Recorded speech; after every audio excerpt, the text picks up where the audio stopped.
Hello everyone, कैसे हो आप सब लोग। आई होप कि आप सभी बहुत ही अच्छे होंगे। तो आज की वीडियो में हम लोग यहाँ पे बात करेंगे अपने फार्माकोलॉजी बी फार्मा 6 सेमेस्टर के यूनिट 1 के सेकंड एंड लास्ट पार्ट के बारे में, जिसमें हम लोग यहाँ पे बात करेंगे अपने drugs use in gastro intestinal system या फिर डिजीजेस के बारे में। ठीक है, तो यहाँ पे देखिए इसके अंदर हमारे बहुत सारे टॉपिक दे रखे हैं। मेनली जो सबसे इंपॉर्टेंट है वो हमारा पेप्टिक अल्सर है। इसके बाद भी हमारा कार्मिनेटेंट, डाइजेस्टेंट, ठीक है, हेमेटिक्स, एंटीहेमेटिक्स और हमारे यहाँ पे कॉन्स्टिपेशन, डायरिया। तो ये सारे टॉपिक्स यहाँ पे आज की वीडियो में हम लोग यहाँ पे कंप्लीट कवर करने वाले। सभी का टाइम आप लोग को वीडियो में देखने को मिल जाएगा। बाकी अगर हम लोग यहाँ पे नोट्स की बात करें तो नोट्स आप लोग को यहाँ पे ऐप पर जो है फार्माकोलॉजी का एक पूरा अलग नोट्स का जो है सेक्शन है, वहाँ पे कोर्स में आप लोग को दिख जाएगी। और अभी यहाँ पे 3 यूनिट कंप्लीट हो चुके हैं, तो 3 यूनिट तक की नोट्स आप लोग को उसमें मिल जाएगी। 4th एंड 5th यूनिट भी विद इन 1 वीक आप लोग को उसमें देखने को मिल जाएगी। ठीक है, बाकी वीडियोज़ की बात करें तो आई नो वीडियोज़ थोड़ा सा बहुत लेट हो जा रही हैं, बट यहाँ पे देखिए नोट्स आपकी कंटिन्यू प्रिपेयर हो रही है। ऐसा नहीं है कि वीडियो लेट आ रही है तो नोट्स नहीं बन रही है। तो नोट्स देखिए, नोट्स तो आप लोग की 100% हम ज़रूर प्रोवाइड करवा देंगे। देखिए यहाँ पर इस बार आप सेशनल के पॉइंट ऑफ व्यू से थोड़ा सा ज़्यादा सपोर्ट मत लेके चलिए, बट यहाँ पे सेमेस्टर से पहले हम आपका सिलेबस ज़रूर कवर करवा देंगे। ठीक है, और सिलेबस मतलब नोट्स तो आप लोग को 100% हम अवेलेबल करवा देंगे जो भी है। बाकी अगर हम लोग यहाँ पे बात करें तो आप लोग कॉपी और पेन लेके बैठ जाइए और हम लोग यहाँ पे अपना आज का वीडियो स्टार्ट करते हैं। तो बात करें हम लोग यहाँ पे पेप्टिक एंटी अल्सर ड्रग्स के बारे में, तो देखिए सिंपल सी बात है, ये हमारी वो ड्रग्स होंगी, ठीक है, जो कि हमारे अल्सर के ट्रीटमेंट में यूज़ की जाती हैं। और ये क्वेश्चन हमारा बहुत ज़्यादा इंपॉर्टेंट हो जाता है, एग्जाम में कई बार देखने को मिलता रहता है। ठीक है, जिसमें मेनली आप लोगों से प्रोटॉन पंप इनहिबिटर्स इन सब के बारे में पूछते हैं। तो देखिए वैसे तो बहुत सिंपल सा टॉपिक है, और इसको हम लोगों ने थोड़ा सा, अगर आप लोगों को याद हो तो मेडिसिनल केमिस्ट्री में भी देखा था, प्रोटॉन पंप इनहिबिटर्स, अगर आप लोग को याद हो यूनिट 1 में हम लोगों ने देखा था। ठीक है, तो कुछ खास इतना रहने वाला नहीं है। ठीक है, हमें पेप्टिक अल्सर के बारे में पहले थोड़ा समझना है, उसके बाद हम लोग यहाँ पे अपनी जो भी एंटी अल्सर ड्रग्स हैं उनको देख लेंगे। तो देखिए सबसे पहले हम लोग यहाँ पे बात करते हैं पेप्टिक अल्सर के बारे में। ठीक है, क्योंकि एंटी अल्सर ड्रग्स को समझने के लिए हमें ये पता होना जरूरी है कि पेप्टिक अल्सर कैसे होता है, क्या होता है। तो देखिए peptic ulcer can be defined as a sore or hole that forms in the lining of the stomach or the first part of small intestine. देखिए यहाँ पे अब आप लोग ध्यान से समझिए। देखिए ये होता है हमारा यहाँ पे स्टमक का स्ट्रक्चर। अभी जो स्टमक है ना, तो इस स्टमक में देखिए, इस स्टमक में हमारे कह सकते हो ये स्टमक हमारा 4 मेजर पोर्शन में डिवाइड होता है। एक हमारा ऊपर अपर पार्ट होता है कार्डियक, ठीक है, फिर हमारा बीच का जो मेन पार्ट होता है उसको हम लोग बॉडी बोलते हैं, फिर हमारा यहाँ पे साइड में फंडस देखने को मिलता है, और फिर लास्ट में हमारा पाइलोरस होता है। ठीक है, और ये जो स्टमक जहाँ से खत्म होता है, देखिए स्टमक के ऊपर क्या होता है, स्टमक के ऊपर हमारा होता है हमारा यहाँ पे ईसोफेगस, ठीक है, और जो स्टमक के नीचे है यहाँ से हमारा शुरू हो जाता है इंटेस्टाइन। ठीक है, तो अब यहाँ पे देखिए ये जो इंटेस्टाइन जहाँ से शुरू होता है ना, तो इसका जो इंटेस्टाइन का जो फर्स्ट पार्ट होता है इसको हम लोग बोलते हैं ड्यूडेनम। तो ये जो आपका अल्सर है ये हमारा जो है स्टमक की कह सकते हो मेन बॉडी में भी, पूरे स्टमक में भी कहीं भी देखने को मिल सकता है, और यहाँ पे हमारा ड्यूडेनम में भी देखने को मिल सकता है। ठीक है, तो इन दोनों जगह हमें यहाँ पे अल्सर देखने को मिल सकता है। और इसमें होता क्या है, देखिए अब यहाँ पे भी इसको आप लोग ध्यान से समझिएगा। आप लोग को पता है कि जो हमारा स्टमक है, ठीक है, तो इसके अंदर हमें देखने को मिलता है हमारा यहाँ पे बहुत ही स्ट्रॉन्ग एसिड HCl। और इसका काम क्या होता है, इसका काम हमारा मेनली जो है हमारे फूड का डाइजेशन होता है, तो उसमें हमारा HCl ही अपना मेजर रोल प्ले करता है ना। अगर हमारा HCl ना हो तो हम लोग यहाँ पे बहुत सारे ऐसे फूड होते हैं जिनको हम लोग यहाँ पे डाइजेस्ट ही ना कर पाए। तो ये HCl क्या करता है, हमारे फूड को ब्रेक डाउन करता है, उनके डाइजेशन में हमारा बहुत ही मेजर रोल प्ले करता है। लेकिन अब आप लोग को पता है कि भाई ये जो HCl है ये हमारा एक बहुत ही स्ट्रॉन्ग एसिड होता है ना। अगर ये HCl मान लीजिए बाहर से हम लोग इसको जो है टच नहीं कर सकते क्योंकि ये बहुत स्ट्रॉन्ग एसिड है। तो यहाँ पे बहुत एक क्यूरियस और इम्पॉर्टेंट क्वेश्चन है कि अगर ये HCl इतना स्ट्रॉन्ग एसिड है कि बाहर से भी हम लोग इसको टच नहीं कर सकते, तो ये हमारी बॉडी में सर्वाइव कैसे कर रहा है भाई, हमारे स्टमक में कैसे ये रह रहा है, क्योंकि स्टमक को भी तो पूरी तरीके से डैमेज कर देगा। तो देखिए एक्चुअल में होता क्या है ना कि ये जो स्टमक है ना, तो स्टमक की जो लाइनिंग होती है तो ये हमारी 4 लेयर से मिलकर बनी होती है। देखिए इसकी जो लेयर है ना, मतलब ये जो आप लोग को अपर लेयर दिख रही है, अगर हम लोग इसको जूम करके देखें तो ये आप लोग को 4 सब लेयर में डिवाइड होते हुए दिखेगी। पहला जो सबसे इनर मोस्ट लेयर होती है, यानी कि ये जो सबसे अंदर वाली लेयर होती है ना, इसको हम लोग बोलते हैं म्यूकोसा। अब उसके अंदर जो लेयर होती है उसको हम लोग बोलते हैं सब म्यूकोसा, फिर हमारी मस्कुलैरिस, फिर हमारी लास्ट में जो सबसे आउटर मोस्ट लेयर होती है इसको हम लोग बोल देते हैं सेरोसा। तो देखिए इस तरीके से 4 लेयर से मिलकर हमारा जो स्टमक है वो बना होता है। अब यहाँ पे देखिए जो ये हमारा म्यूकस लेयर होती है, म्यूकोसा लेयर होती है, ये हमारा सिक्रीट करती है म्यूकस। ठीक है, अब म्यूकस हमारा क्या होता है भाई, म्यूकस हमारा एक चिपचिपा सा मटेरियल होता है, जैसे कि सर्दियों वगैरह में भी जो हम हम लोग अपने मुंह से स्पेल करते हैं, ठीक है, जो भी कफ में भी स्पेल, वो भी म्यूकस ही होता है एक टाइप का। तो म्यूकस मतलब एक टाइप का चिपचिपा सब्सटेंस होता है हमारी बॉडी के अंदर। अब यहाँ पे देखिए म्यूकस को ना, अब यहाँ पे होता क्या है कि ये जो हमारी लाइनिंग होती है, सबसे जो अंदर वाली लाइनिंग होती है, तो इसके अंदर सबसे अंदर वाली लाइनिंग में हमारी म्यूकोसा लेयर है और ये हमारा सिक्रीट कर रही है म्यूकस। अब होता क्या है कि देखिए इसके ऊपर ना, मान लीजिए कि हमारी म्यूकोसा लाइनिंग है, तो इसके ऊपर एक्चुअल में ना म्यूकस की लेयर होती है, मतलब जो म्यूकस ये सिक्रीट करती है वही म्यूकस इसके ऊपर होता है। अब होता क्या है, जो एससीएल है ना, ये कभी भी जो हमारी स्टमक की लेयर है उनके साथ डायरेक्ट कॉन्टैक्ट में होता ही नहीं, क्योंकि देखिए ये डायरेक्टली किसके कॉन्टैक्ट में, ये डायरेक्टली कॉन्टैक्ट में हमारे म्यूकस के साथ। इसको बिल्कुल ऐसा समझिए कि मान लीजिए आप यहाँ पे कोई एक बर्तन ले लीजिए, ठीक है, कोई एक वेसल ले लीजिए और उसके अंदर आप लोग मान लीजिए वैसलीन वगैरह की एक कोटिंग कर दीजिए, ठीक है, वैसलीन की मान लीजिए ऐसे आप लोगों ने कोटिंग करी। अब आप लोग जो पानी डालोगे तो वो किसके कांटेक्ट में रहेगा भाई, या फिर कुछ भी डालोगे वो वैसलीन के कांटेक्ट में रहेगा ना, वो हमारा ग्लास का जो कॉर्नर्स है या फिर ग्लास जो हमारा मेटल, जिस मेटल का बना है उसके कांटेक्ट में थोड़ी आएगा। तो उसी तरीके से जो एसिड है ना, ये एक्चुअल में हमारे इस म्यूकस के साथ ही कांटेक्ट में रहता है। ये हमारी लेयर्स जो हमारी गैस्ट्रिक लेयर्स होती हैं उनको ये टच करने को नहीं पाता है, ठीक है, इसकी वजह से ये हमारी बॉडी में बहुत इजीली सर्वाइव कर पाता है। अब यहाँ पे देखिए हमारा जो अल्सर है इसमें क्या होता है, अल्सर में हमारी यही प्रॉब्लम हो जाती है। अल्सर में हमारे यहाँ पे कुछ फैक्टर्स की वजह से ये जो एचसीएल है, ठीक है, तो या तो इसका लेवल वगैरह इतना बढ़ जाता है या तो हमारी बॉडी में कुछ और भी फैक्टर्स होते हैं, तो उनको भी हम लोग देखेंगे। तो एक्चुअल में होता क्या है, इन सभी की वजह से जो एचसीएल है ना, ये हमारी म्यूकस लेयर को डैमेज करके, ठीक है, इसमें एक होल फॉर्म कर देता है। यानी कि देखिए इसमें क्या होता है, सोर और होल। तो ये होल और सोर जब फॉर्म होता है तो देखिए अब होल मतलब कि यहाँ पे क्या हुआ, आप ऐसा समझिए कि यहाँ पे एक होल हो गया, ठीक है। अब होल हुआ तो यहाँ पे क्या हुआ, ये जो हमारा एचसीएल है जो कि हमारे इन लेयर्स के साथ डायरेक्ट कांटेक्ट में नहीं था, वो हमारा इनके साथ डायरेक्ट कांटेक्ट में आ गया। और भाई देखिए भाई है तो ये हमारा एचसीएल ही, जब इनके साथ ये डायरेक्ट कांटेक्ट में आ जाएगा तो हमें क्या होगा भाई, हमें बहुत ही सीवियर पेन होगा, है ना। ऐसा लगेगा जैसे हमारे अंदर कुछ चीज़ जल रही हो, क्योंकि भाई देखिए एसिड है, बहुत ही स्ट्रॉन्ग एसिड होता है। तो ये जैसे ही हमारी बॉडी की लेयर्स के साथ, मतलब जो स्टमक की लेयर है उनके साथ डायरेक्ट कॉन्टैक्ट में आता है तो हमें बहुत ज़्यादा दर्द और जलन फील होती है। और यही होता है हमारा यहाँ पे अल्सर, ठीक है। तो अल्सर में बेसिकली क्या होता है कि हमारा सोर या फिर होल फॉर्म हो जाता है in the lining of stomach or first part of small intestine. अब यहाँ पे देखिए ये जो लाइनिंग है, ठीक है, ये हमारा यहाँ पे भी हो सकता है और ये हमारा देखिए ड्यूडेनम में भी हो सकता है, क्योंकि देखिए जो एचसीएल है ना, ये ड्यूडेनम तक भी कह सकते हो पहुंच जाता है ना। जनरली मतलब रहता तो स्टमक में ही है, लेकिन जब डाइजेशन वगैरह होता है तो ड्यूडेनम तक भी पहुंच जाता है। तो ड्यूडेनम के अंदर भी यहाँ पे ये डैमेज हो सकता है। और अगर हम लोग यहाँ पे बात करें ना, तो एक्चुअली ज़्यादातर जो अल्सर के केसेज होते हैं उसमें डैमेज हमारा ड्यूडेनम में ही होता है। तो यहाँ पे देखिए इट मेनली अगर when stomach acid damages the lining of these organs, यानी कि देखिए वही है कि जो हमारा स्टमक है या फिर जो हमारा ड्यूडेनम है, इनकी लाइनिंग को जब हमारे ये एसिड डैमेज कर देता है तभी हमें देखने को मिलता है। बाकी देखिए peptic ulcer often results from imbalance of protective factors and damaging factors. इसको देखिए आप लोग यहाँ पे ध्यान से समझिएगा। देखिए यहाँ पे प्रोटेक्टिव और डैमेजिंग या फिर एग्रेसिव, ठीक है, डैमेजिंग या फिर एग्रेसिव दोनों सेम ही चीज़ें हैं। तो यहाँ पे देखिए हमारी बॉडी में होते हैं दो टाइप के फैक्टर्स, एक होते हैं प्रोटेक्टिव, एक होते हैं एग्रेसिव। देखिए अब इसको ध्यान समझिए। देखिए प्रोटेक्टिव का मतलब ये हमारे ऐसे फैक्टर्स हैं जो कि हमारे स्टमक के एसिड लेवल को जो है कह सकते हो रेगुलेट करते हैं या फिर जो है एक लिमिट में रखने का काम करते हैं और हमारे स्टमक को एक्सेस एसिड से बचाते हैं। और जो एग्रेसिव फैक्टर्स हैं ये हमारे ऐसे फैक्टर्स हैं जो कि हमारे एसिड लेवल को कह सकते हो थोड़ा बढ़ाने का काम करते हैं ना, जो कि हमारे एसिड लेवल को, अब देखिए दोनों का हमारी बॉडी में होना बहुत जरूरी है, लेकिन दोनों यहाँ पे एक बैलेंस में रहते हैं कि एग्रेसिव फैक्टर्स क्या होते हैं। एग्रेसिव देखिए एग्रेसिव अगर कम हुआ, देखिए एचसीएल का कम हो जाना भी हमारी बॉडी में अच्छा नहीं है, ठीक है, क्योंकि एचसीएल अगर लिमिट से कम हो गया तो हमारा डाइजेशन अच्छे से नहीं होगा। तो एग्रेसिव फैक्टर्स क्या होता है कि एचसीएल के लेवल्स को बढ़ाने का काम करते हैं, लेकिन यहाँ पे उनके साथ में हमारे कुछ प्रोटेक्टिव फैक्टर्स भी होते हैं जो कि यहाँ पे इसको इतना नहीं बढ़ने देते कि हमें नुकसान हो। लेकिन यहाँ पे कभी कभी क्या होता है कि यहाँ पे इन्हीं एग्रेसिव और प्रोटेक्टिव फैक्टर्स के बीच में हो जाता है इम्बैलेंस, यानी कि या तो एग्रेसिव फैक्टर्स जरूरत से ज़्यादा बढ़ जाते हैं या तो प्रोटेक्टिव फैक्टर्स हमारे जो है काफ़ी लो हो जाते हैं, जिसकी वजह से क्या होता है हमारे यहाँ पे एसिड लेवल इंक्रीज हो जाता है और उसी की वजह से हमें यहाँ पे अल्सर देखने को मिलता है। अब देखिए प्रोटेक्टिव फैक्टर्स की बात करो तो इसके अंदर देखिए क्या आ जाता है भाई, इसके अंदर सबसे पहला हमारा बाइकार्बोनेट। तो देखिए ये हमारा क्या है, एक टाइप का बेस है, तो अगर एसिड ज़्यादा होगा तो ये बेस है जिसको न्यूट्रलाइज कर देगा। अब देखिए म्यूकस, तो भाई म्यूकस तो हमें सबसे इंपॉर्टेंट है। म्यूकस हमारा क्या होता है, हमारे पूरे स्टमक वगैरह को यही तो बचाता है।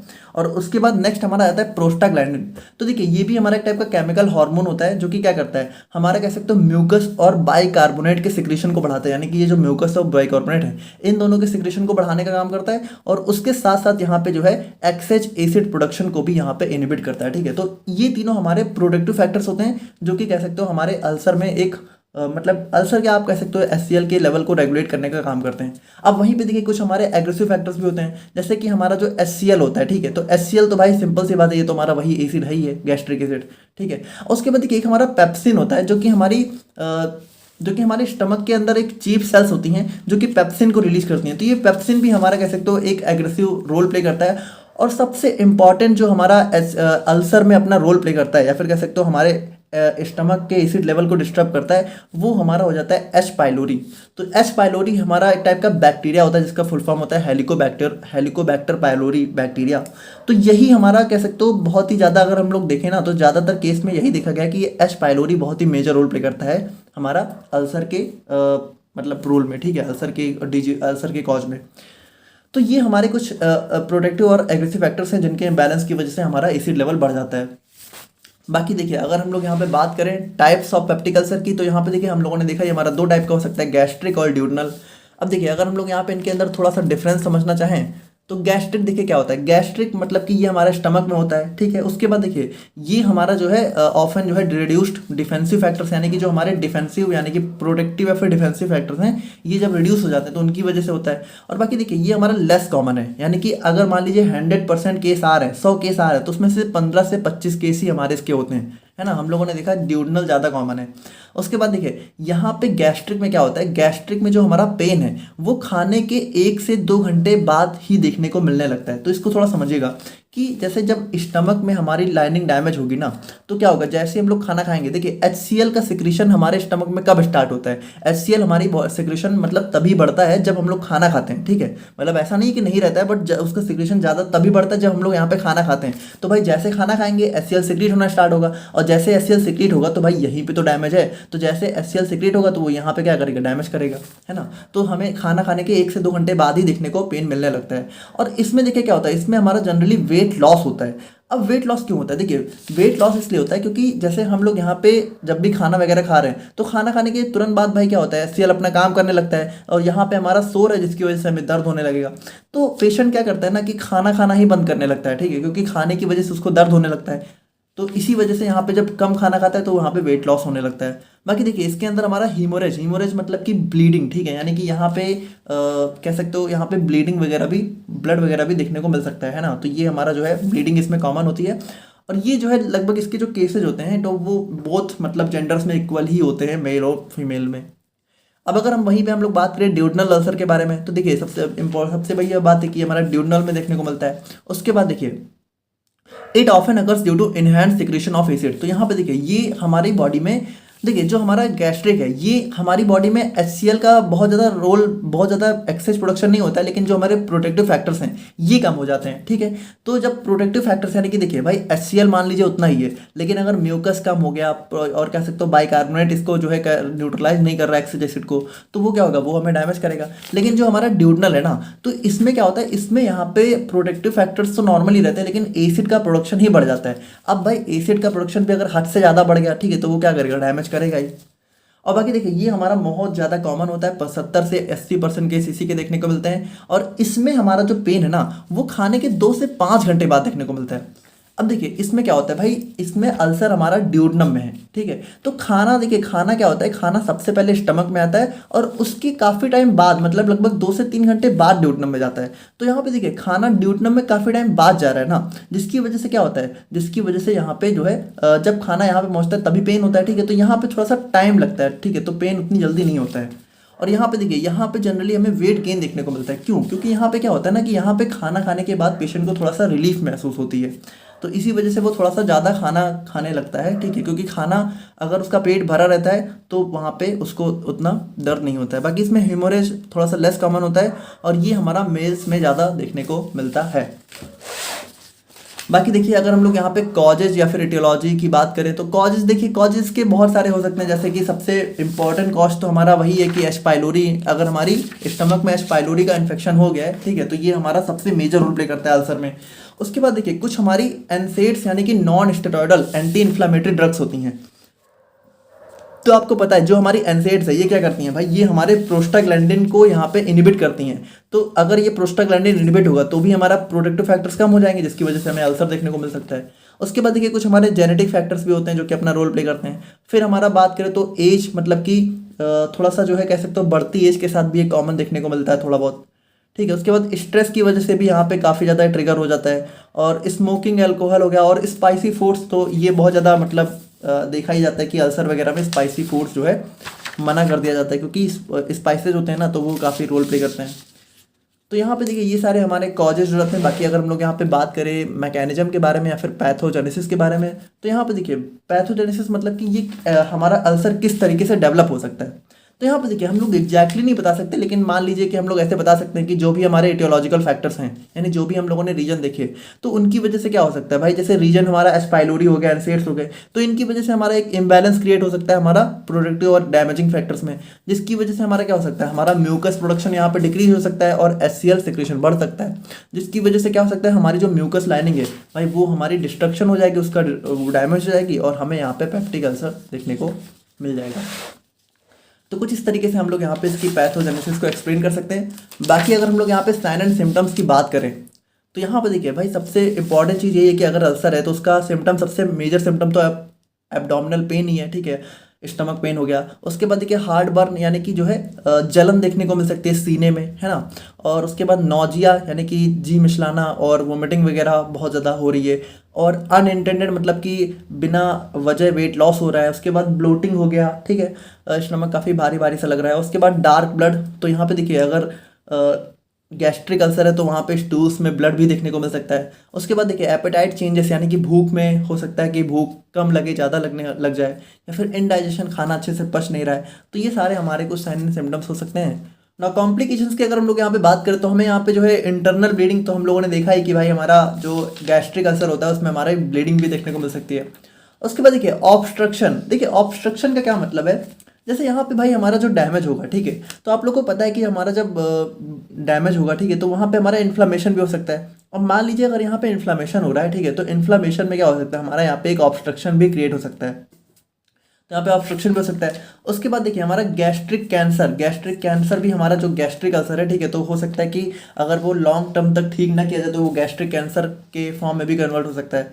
उसके बाद यहाँ पे परफोरेशन, तो देखिए परफोरेशन का मतलब यही है कि जैसे हमारा ये जो होल हो रहा है, ठीक है, तो ये होल हो सकता है इतना बड़ा हो जाए, ठीक है, कि हमारा पूरी लेयर में ही होल हो जाए। तो यहाँ पे देखिए जब पूरी लेयर में होल हो जाएगा तो यहाँ पे क्या होगा, एक मतलब कह सकते हो एक पूरा होल क्रिएट हो जाएगा। तो इस चीज़ को हम बोलते हैं परफोरेशंस, है ना।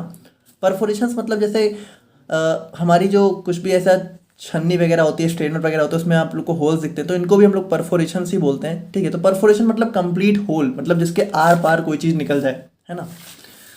तो ये हमारे इसके कॉम्प्लिकेशंस हो सकते हैं। बाकी अब अगर हम लोग यहाँ पे बात करें ट्रीटमेंट ऑफ पेप्टिक अल्सर के बारे में, तो यहाँ पे देखिए यहाँ पे हमारे यहाँ पे हमारे बहुत ही अलग अलग टाइप के हम लोग जो है ड्रग्स यूज करते हैं, जैसे कि हमारा प्रोटॉन पंप इनहिबिटर्स हो गया, H2 रिसेप्टर एंटागोनिस्ट।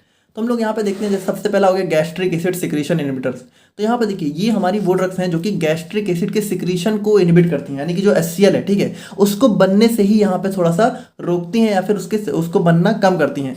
तो अब इसमें सबसे पहला क्लास हो जाता है H2 एंटी हिस्टामिनिक एजेंट्स, ठीक है। तो H2 एंटी हिस्टामिन मतलब ये एंटी हिस्टामिन है, अभी आप लोग को देखने को मिल जाएगा। और फिर नेक्स्ट हमारा इसके अंदर आता है एंटी कोलिनर्जिक ड्रग्स, ठीक है। उसके बाद नेक्स्ट हमारा प्रोटॉन पंप इनहिबिटर्स, हम लोग एक करके सबको देखेंगे डिटेल में, आप परेशान मत होइए। और फिर नेक्स्ट हमारा आता है प्रोस्टाग्लैंडिन एनालॉग, है ना।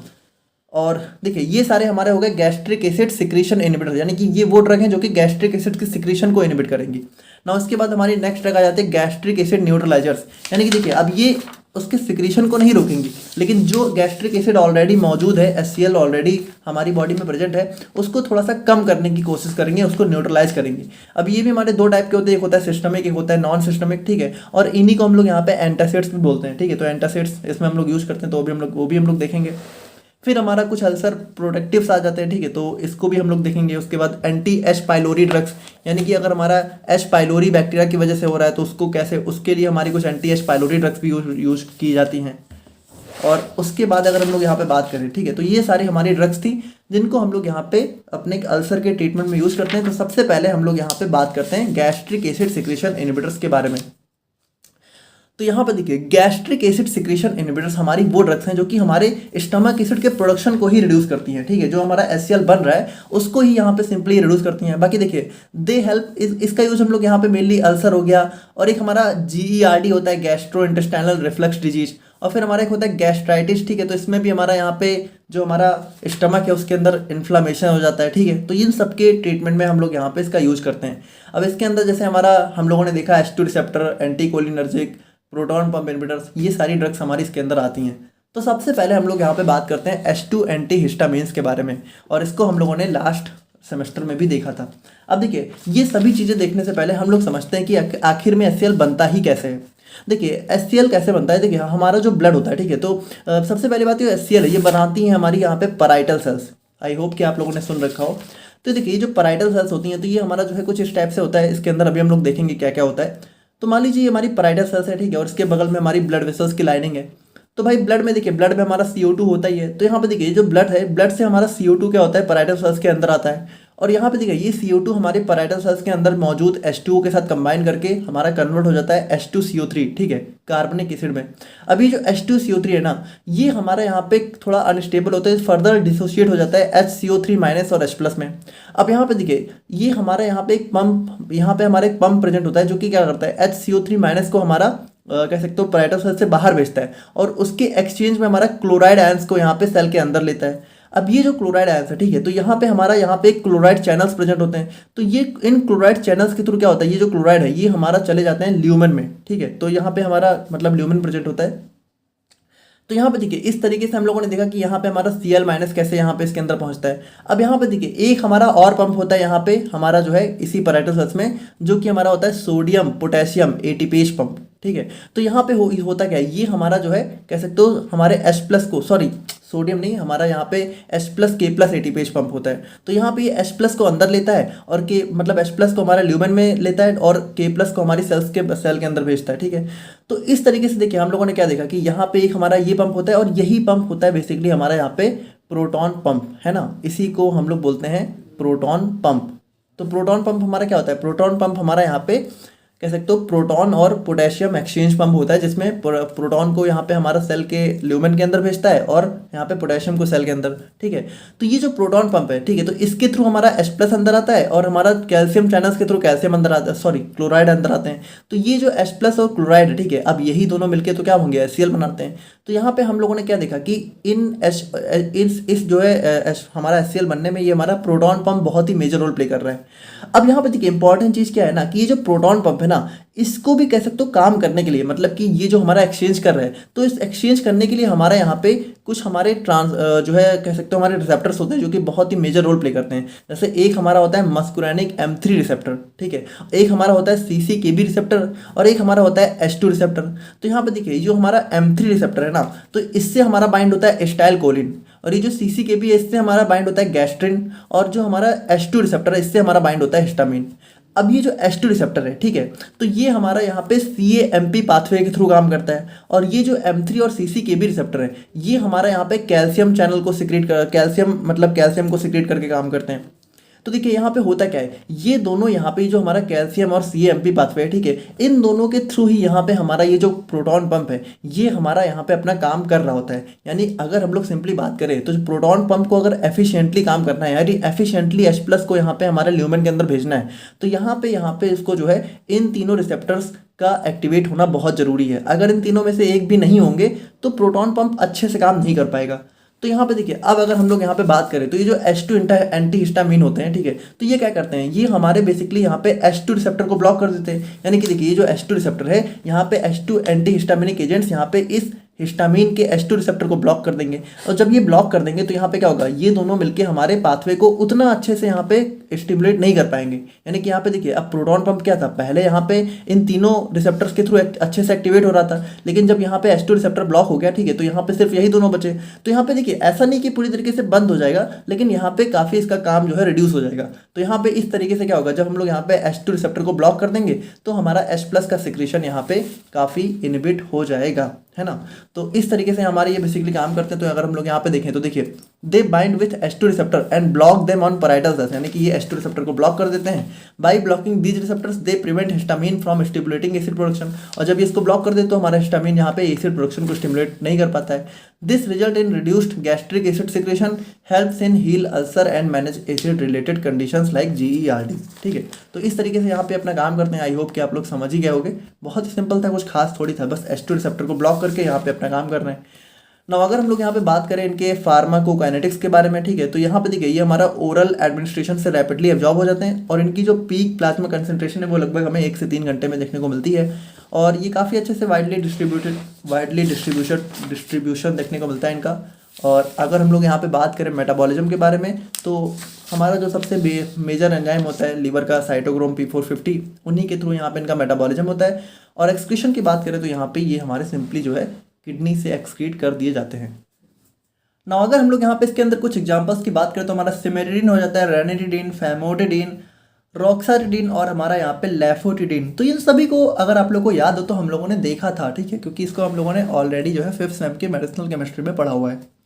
बाकी देखिए अगर हम लोग यहाँ पे यूजेज की बात करें तो भाई सिंपल सी बात है, अल्सर हो गया, GERD हो गया, गैस्ट्राइटिस हो गया, ठीक है, जॉलिंगर एलिसन सिंड्रोम, ये भी हमारा एक टाइप का ऐसा सिंड्रोम होता है जिसमें हमारा एसिड लेवल्स काफ़ी बढ़ जाते हैं और हमारा हार्टबर्न वगैरह हो गया, इन सब में हमारे यहाँ पे इसका यूज देखने को मिलता है। एडवर्स इफेक्ट की हम लोग यहाँ पे बात करें तो हमारा हेडेक हो गया, डायरिया हो गया, फटीग, काफ़ी थकावट देखने को मिल सकती है, रैशेस भी हो सकते हैं, ठीक है, ब्रेडिकार्डिया, हमारा हार्ट बीट काफ़ी स्लो हो सकती है, और हमारा यहाँ पे कॉन्स्टिपेशन जो है इसका साइड इफेक्ट जो है देखने को मिल सकता है। ना नेक्स्ट हम लोग यहाँ पे बात करें तो नेक्स्ट हमारे जाती है एंटी कोलिनर्जिक एजेंट। अब देखिए सिंपल सी बात है भाई, ये हमारा जो है एसिटाइल कोलिन को जो है ब्लॉक करेगी बाइंड होने से। यानी अगर हम लोग सिंपली बात करें तो ये हमारा जो है कह सकते हो MP जो हमारा एसिटाइल कोलिन है ना भाई, देखिए जब ये एसिटाइल कोलिन यहाँ पे हमारे मास्कुलिनिक M3 रिसेप्टर से बाइंड होता है तभी यहाँ पे हमारा Ca2+ वगैरह हमारा अपना काम कर रहा है। तो ये हमारे से एसिटाइल कोलिन को ब्लॉक बाइंड होने से रोक देती है, जिसकी वजह से हमारा यहाँ पे सिंपली यहाँ पे ये वाला पाथवे भी इनहिबिट हो जाता है, ठीक है। तो बात करें हम लोग यहाँ पे मैकेनिज्म ऑफ एक्शन के बारे में, तो देखिए सिंपली ये हमारी जो एंटी कोलिनर्जिक एजेंट्स हैं ये हमारे एसिटाइल कोलिन को ब्लॉक कर देती हैं, ठीक है, जिसकी वजह से यहाँ पे जो है अपने रिसेप्टर से बाइंड नहीं हो पाते हैं, ठीक है। और यहाँ पे देखिए जो हमारा रिसेप्टर है, ठीक है, तो ये बेसिकली यहाँ पे इन रिसेप्टर्स को ही ब्लॉक कर देती है, जिसकी वजह से क्या होता है हमारा एसिड सिक्रेशन का स्टिमुलेशन यहाँ पे रिड्यूस हो जाता है, ठीक है। तो भाई देखिए सिंपल सी बात है, इन तीनों में से किसी भी रिसेप्टर को अगर ये हमारी ड्रग्स बाइंड करेंगे, ठीक है, तो हमारा जो एसिड सिक्रेशन है वो थोड़ा सा रिड्यूस हो जाएगा। नाउ फार्माकोकाइनेटिक्स की बात करें तो एब्जॉर्प्शन यहाँ पे इनका जो है रैपिडली एब्जॉर्ब हो जाती है इंजेक्शन और ओरल एडमिनिस्ट्रेशन से, ठीक है, किसी भी रूट से हम लोग ले सकते हैं। डिस्ट्रीब्यूशन की बात करें तो हमारा वाइडली बॉडी में डिस्ट्रीब्यूट हो जाती है। मेटाबॉलिज्म की बात करें तो यहाँ पे लिवर से मेटाबोलाइज और किडनी से एक्सक्रीट कर दी जाती हैं। एग्जाम्पल की बात करें तो हमारा प्रोपेनथेलिन हो गया और हमारा यहाँ पे पिनेजिपिन हो गया, ठीक है, स्कोपोलामीन हो गया, तो ये सारे हमारे जो है एंटीकोलिनर्जिक एजेंट्स हो जाते हैं। नाउ नेक्स्ट हम लोग यहाँ पे बात करें थेरापेटिक यूजेज के बारे में, तो यहाँ पे देखिए थेरापेटिक यूज सिंपल सी बात है, हमारा अल्सर हो गया, मोशन सिकनेस। देखिए कभी कभी क्या होता है कि जब भी हम लोग यहाँ पे ड्राइव वगैरह मतलब गाड़ी में बैठे होते हैं कुछ लोग यहाँ पे कार वगैरह में, तो उनको यहाँ पे वोमिटिंग थोड़ी सी फील होने लगती है ना, तो वो यहाँ पे उसके ट्रीटमेंट में भी इसका यूज़ किया जाता है कई बार। ओवर एक्टिव ब्लैडर, ठीक है, ब्लैडर अगर ओवर एक्टिव है तो वहाँ पे भी इसका यूज होता है। ब्रेडिकार्डिया, हार्ट बीट स्लो है, पार्किंसंस डिजीज, ठीक है, हमारा एक टाइप का न्यूरोलॉजिकल डिसऑर्डर होता है जिसमें मूवमेंट अच्छे से नहीं हो पाता है, तो उन सभी के ट्रीटमेंट में हम लोग यहाँ पे इसका यूज करते हैं। एडवर्स इफेक्ट की बात करें तो हमारा ड्राई माउथ हो गया, blood vision, constipation, urinary retention यानी यूरिन का रिटेंशन हो सकता है बॉडी में, ड्राउजीनेस यानी कि काफ़ी मतलब सुस्ती महसूस हो सकती है, ठीक है, टैकीकार्डिया यानी कि हमारी हार्ट बीट बढ़ सकती है, कन्फ्यूजन हो सकता है, ठीक है। तो ये सारे हमारे इसके कुछ यहाँ पे एडवर्स इफेक्ट हो जाते हैं। और नेक्स्ट हम लोग यहाँ पे बात करें तो हमारा आता है प्रोटॉन पंप इनहिबिटर्स। अब देखिए ये हमारी ड्रग सिंपली क्या करेंगे भाई, ये हमारे सिंपली इस प्रोटॉन पंप को ही इनहिबिट कर देंगे। और देखिए अगर इसको ही हम लोगों ने डायरेक्टली इनहिबिट कर दिया तो हमारा क्या होगा, एसिड सिक्रेशन बिल्कुल रिड्यूस हो जाएगा, बिल्कुल लगभग ना के बराबर हो जाएगा। तो देखिए ये हमारे स्टमक एसिड प्रोडक्शन को काफ़ी हद तक रिड्यूस कर देती हैं, ठीक है। और अगर हम लोग यहाँ पे बात करें तो वही है कि ये भी हमारे बेसिकली कह सकते हो प्रोटॉन पंप पे बाइंड होके उनको इनहिबिट कर देती हैं। By blocking proton pump they prevent the final step of gastric acid production, this result in significant reduction. यानी कि देखिए ये ड्रग क्या करते हैं कि एसिड लेवल को काफ़ी हद तक कम कर देती हैं। और देखिए इसी के अंदर जो हमारी ड्रग्स आती हैं, तो अगर आप लोगों ने कभी देखा हो तो जनरली यहाँ पे डॉक्टर्स यही सब ड्रग प्रोवाइड करते होंगे, प्राजोल, पेंटोप्राजोल, ठीक है, यही सारी हमारी ड्रग्स हैं। एब्जॉर्प्शन की बात करें तो हमारे यहाँ पे ओरल एडमिनिस्ट्रेशन से रैपिडली एब्जॉर्ब हो जाती हैं, बट यहाँ पे देखिए ये अपनी ओरिजिनल फॉर्म में इनएक्टिव होती हैं, ठीक है। तो यहाँ पे इनका यहाँ पे कह सकते हो यहाँ पे इनको एक्टिवेट करना पड़ता है। और एक्टिवेट कैसे होती है, एक्टिवेट होती हैं ये जो है स्टमक के एसिड इन्वायरमेंट में, ठीक है। तो जो हमारी पैराइटल सेल्स होती हैं वहाँ पे हमारा एक कैनालिकुलस टाइप का एक स्ट्रक्चर होता है, ठीक है, इनफोल्डिंग्स होती हैं हमारे पैराइटल सेल्स के अंदर, कुछ इनफोल्डिंग्स होती हैं। तो वहाँ पे हमारा एसिडिक इन्वायरमेंट होता है, मतलब कह सकते हो यहीं पे हमारा एसिड का प्रोडक्शन होता है, ठीक है। तो यहीं पे जाके एक्टिवेट होती हैं और उसके बाद यहाँ पे प्रोटॉन पंप को बाइंड करके ब्लॉक कर देती हैं। मेटाबॉलिज्म की बात करें तो हमारा साइटोक्रोम P450 एंजाइम के थ्रू मेटाबोलाइज हो जाते हैं और यहाँ पे यूरिन से जो है एक्सक्रीट कर दिए जाते हैं। एग्जाम्पल्स की बात करें तो हमारी वही ओमेप्राजोल, इज़्मोप्राजोल, पेंटोप्राजोल, लेंजोप्राजोल, ठीक है, ये सारी हमारी ड्रग्स हो जाती हैं। यूजेस की बात करें तो हमारा अल्सर, GERD, जोलिंगर, वही सब है जो हम लोगों ने देखा। ईसोफेगाइटिस यानी कि ईसोफेगस में भी कोई अगर इन्फ्लामेशन वगैरह है तो वहाँ पे भी यूज़ होता है। एडवर्स इफेक्ट की बात करें तो हमारा abdominal pain, constipation, vitamin B12 deficiency, osteoporosis यानी हमारी बोन्स वीक हो सकती हैं और किडनी डिजीज भी देखने को मिल सकती है सीवियर केस में। ठीक है, तो ये सारे थे हमारे यहाँ पे गैस्ट्रिक एसिड सिक्रीशन इनहिबिटर्स। अब हम लोग बात करते हैं गैस्ट्रिक एसिड न्यूट्रलाइजर्स के बारे में। तो यहाँ पे देखिए, अभी तक हम लोगों ने उन ड्रग्स को देखा जो कि इस गैस्ट्रिक एसिड को बनने से ही रोक रही थी, लेकिन अब हम लोग उन ड्रग्स को देखेंगे जो कि ये बनेगा तो, लेकिन इसको न्यूट्रलाइज करेंगे। यानी इसमें हम लोग यहाँ पे बेसिकली बात कर रहे होंगे एंटासिड्स के बारे में, जो कि हमारे बेस होते हैं। ठीक है, तो ये हमारे क्या होते हैं, ये हमारे जो है एक्सेस गैस्ट्रिक स्टमक एसिड को न्यूट्रलाइज करते हैं और यहाँ पे हमारा जो है गैस्ट्रिक कंटेंट का पीएच इंक्रीज करते हैं। भाई देखिए, पीएच कम होता है तो एसिडिक होता है कोई चीज़, पीएच ज़्यादा होता है तो बेसिक हो जाता है। तो सिंपल सी बात है, हमारा पीएच बढ़ाने का काम करते हैं और इसके अंदर हमारा वही magnesium hydroxide, calcium carbonate, aluminium hydroxide, यही सारे हमारे एंटासिड्स देखने को मिलते हैं। अब ये भी हमारे दो टाइप के होते हैं, एक होता है सिस्टमिक।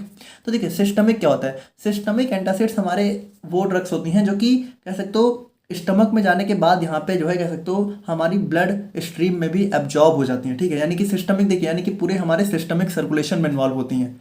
यानी कि हमारी बॉडी में जो पूरा ब्लड वेसल्स का सर्कुलेशन है वहाँ पे भी जाके पूरी बॉडी में सर्कुलेट हो जाती हैं, है ना।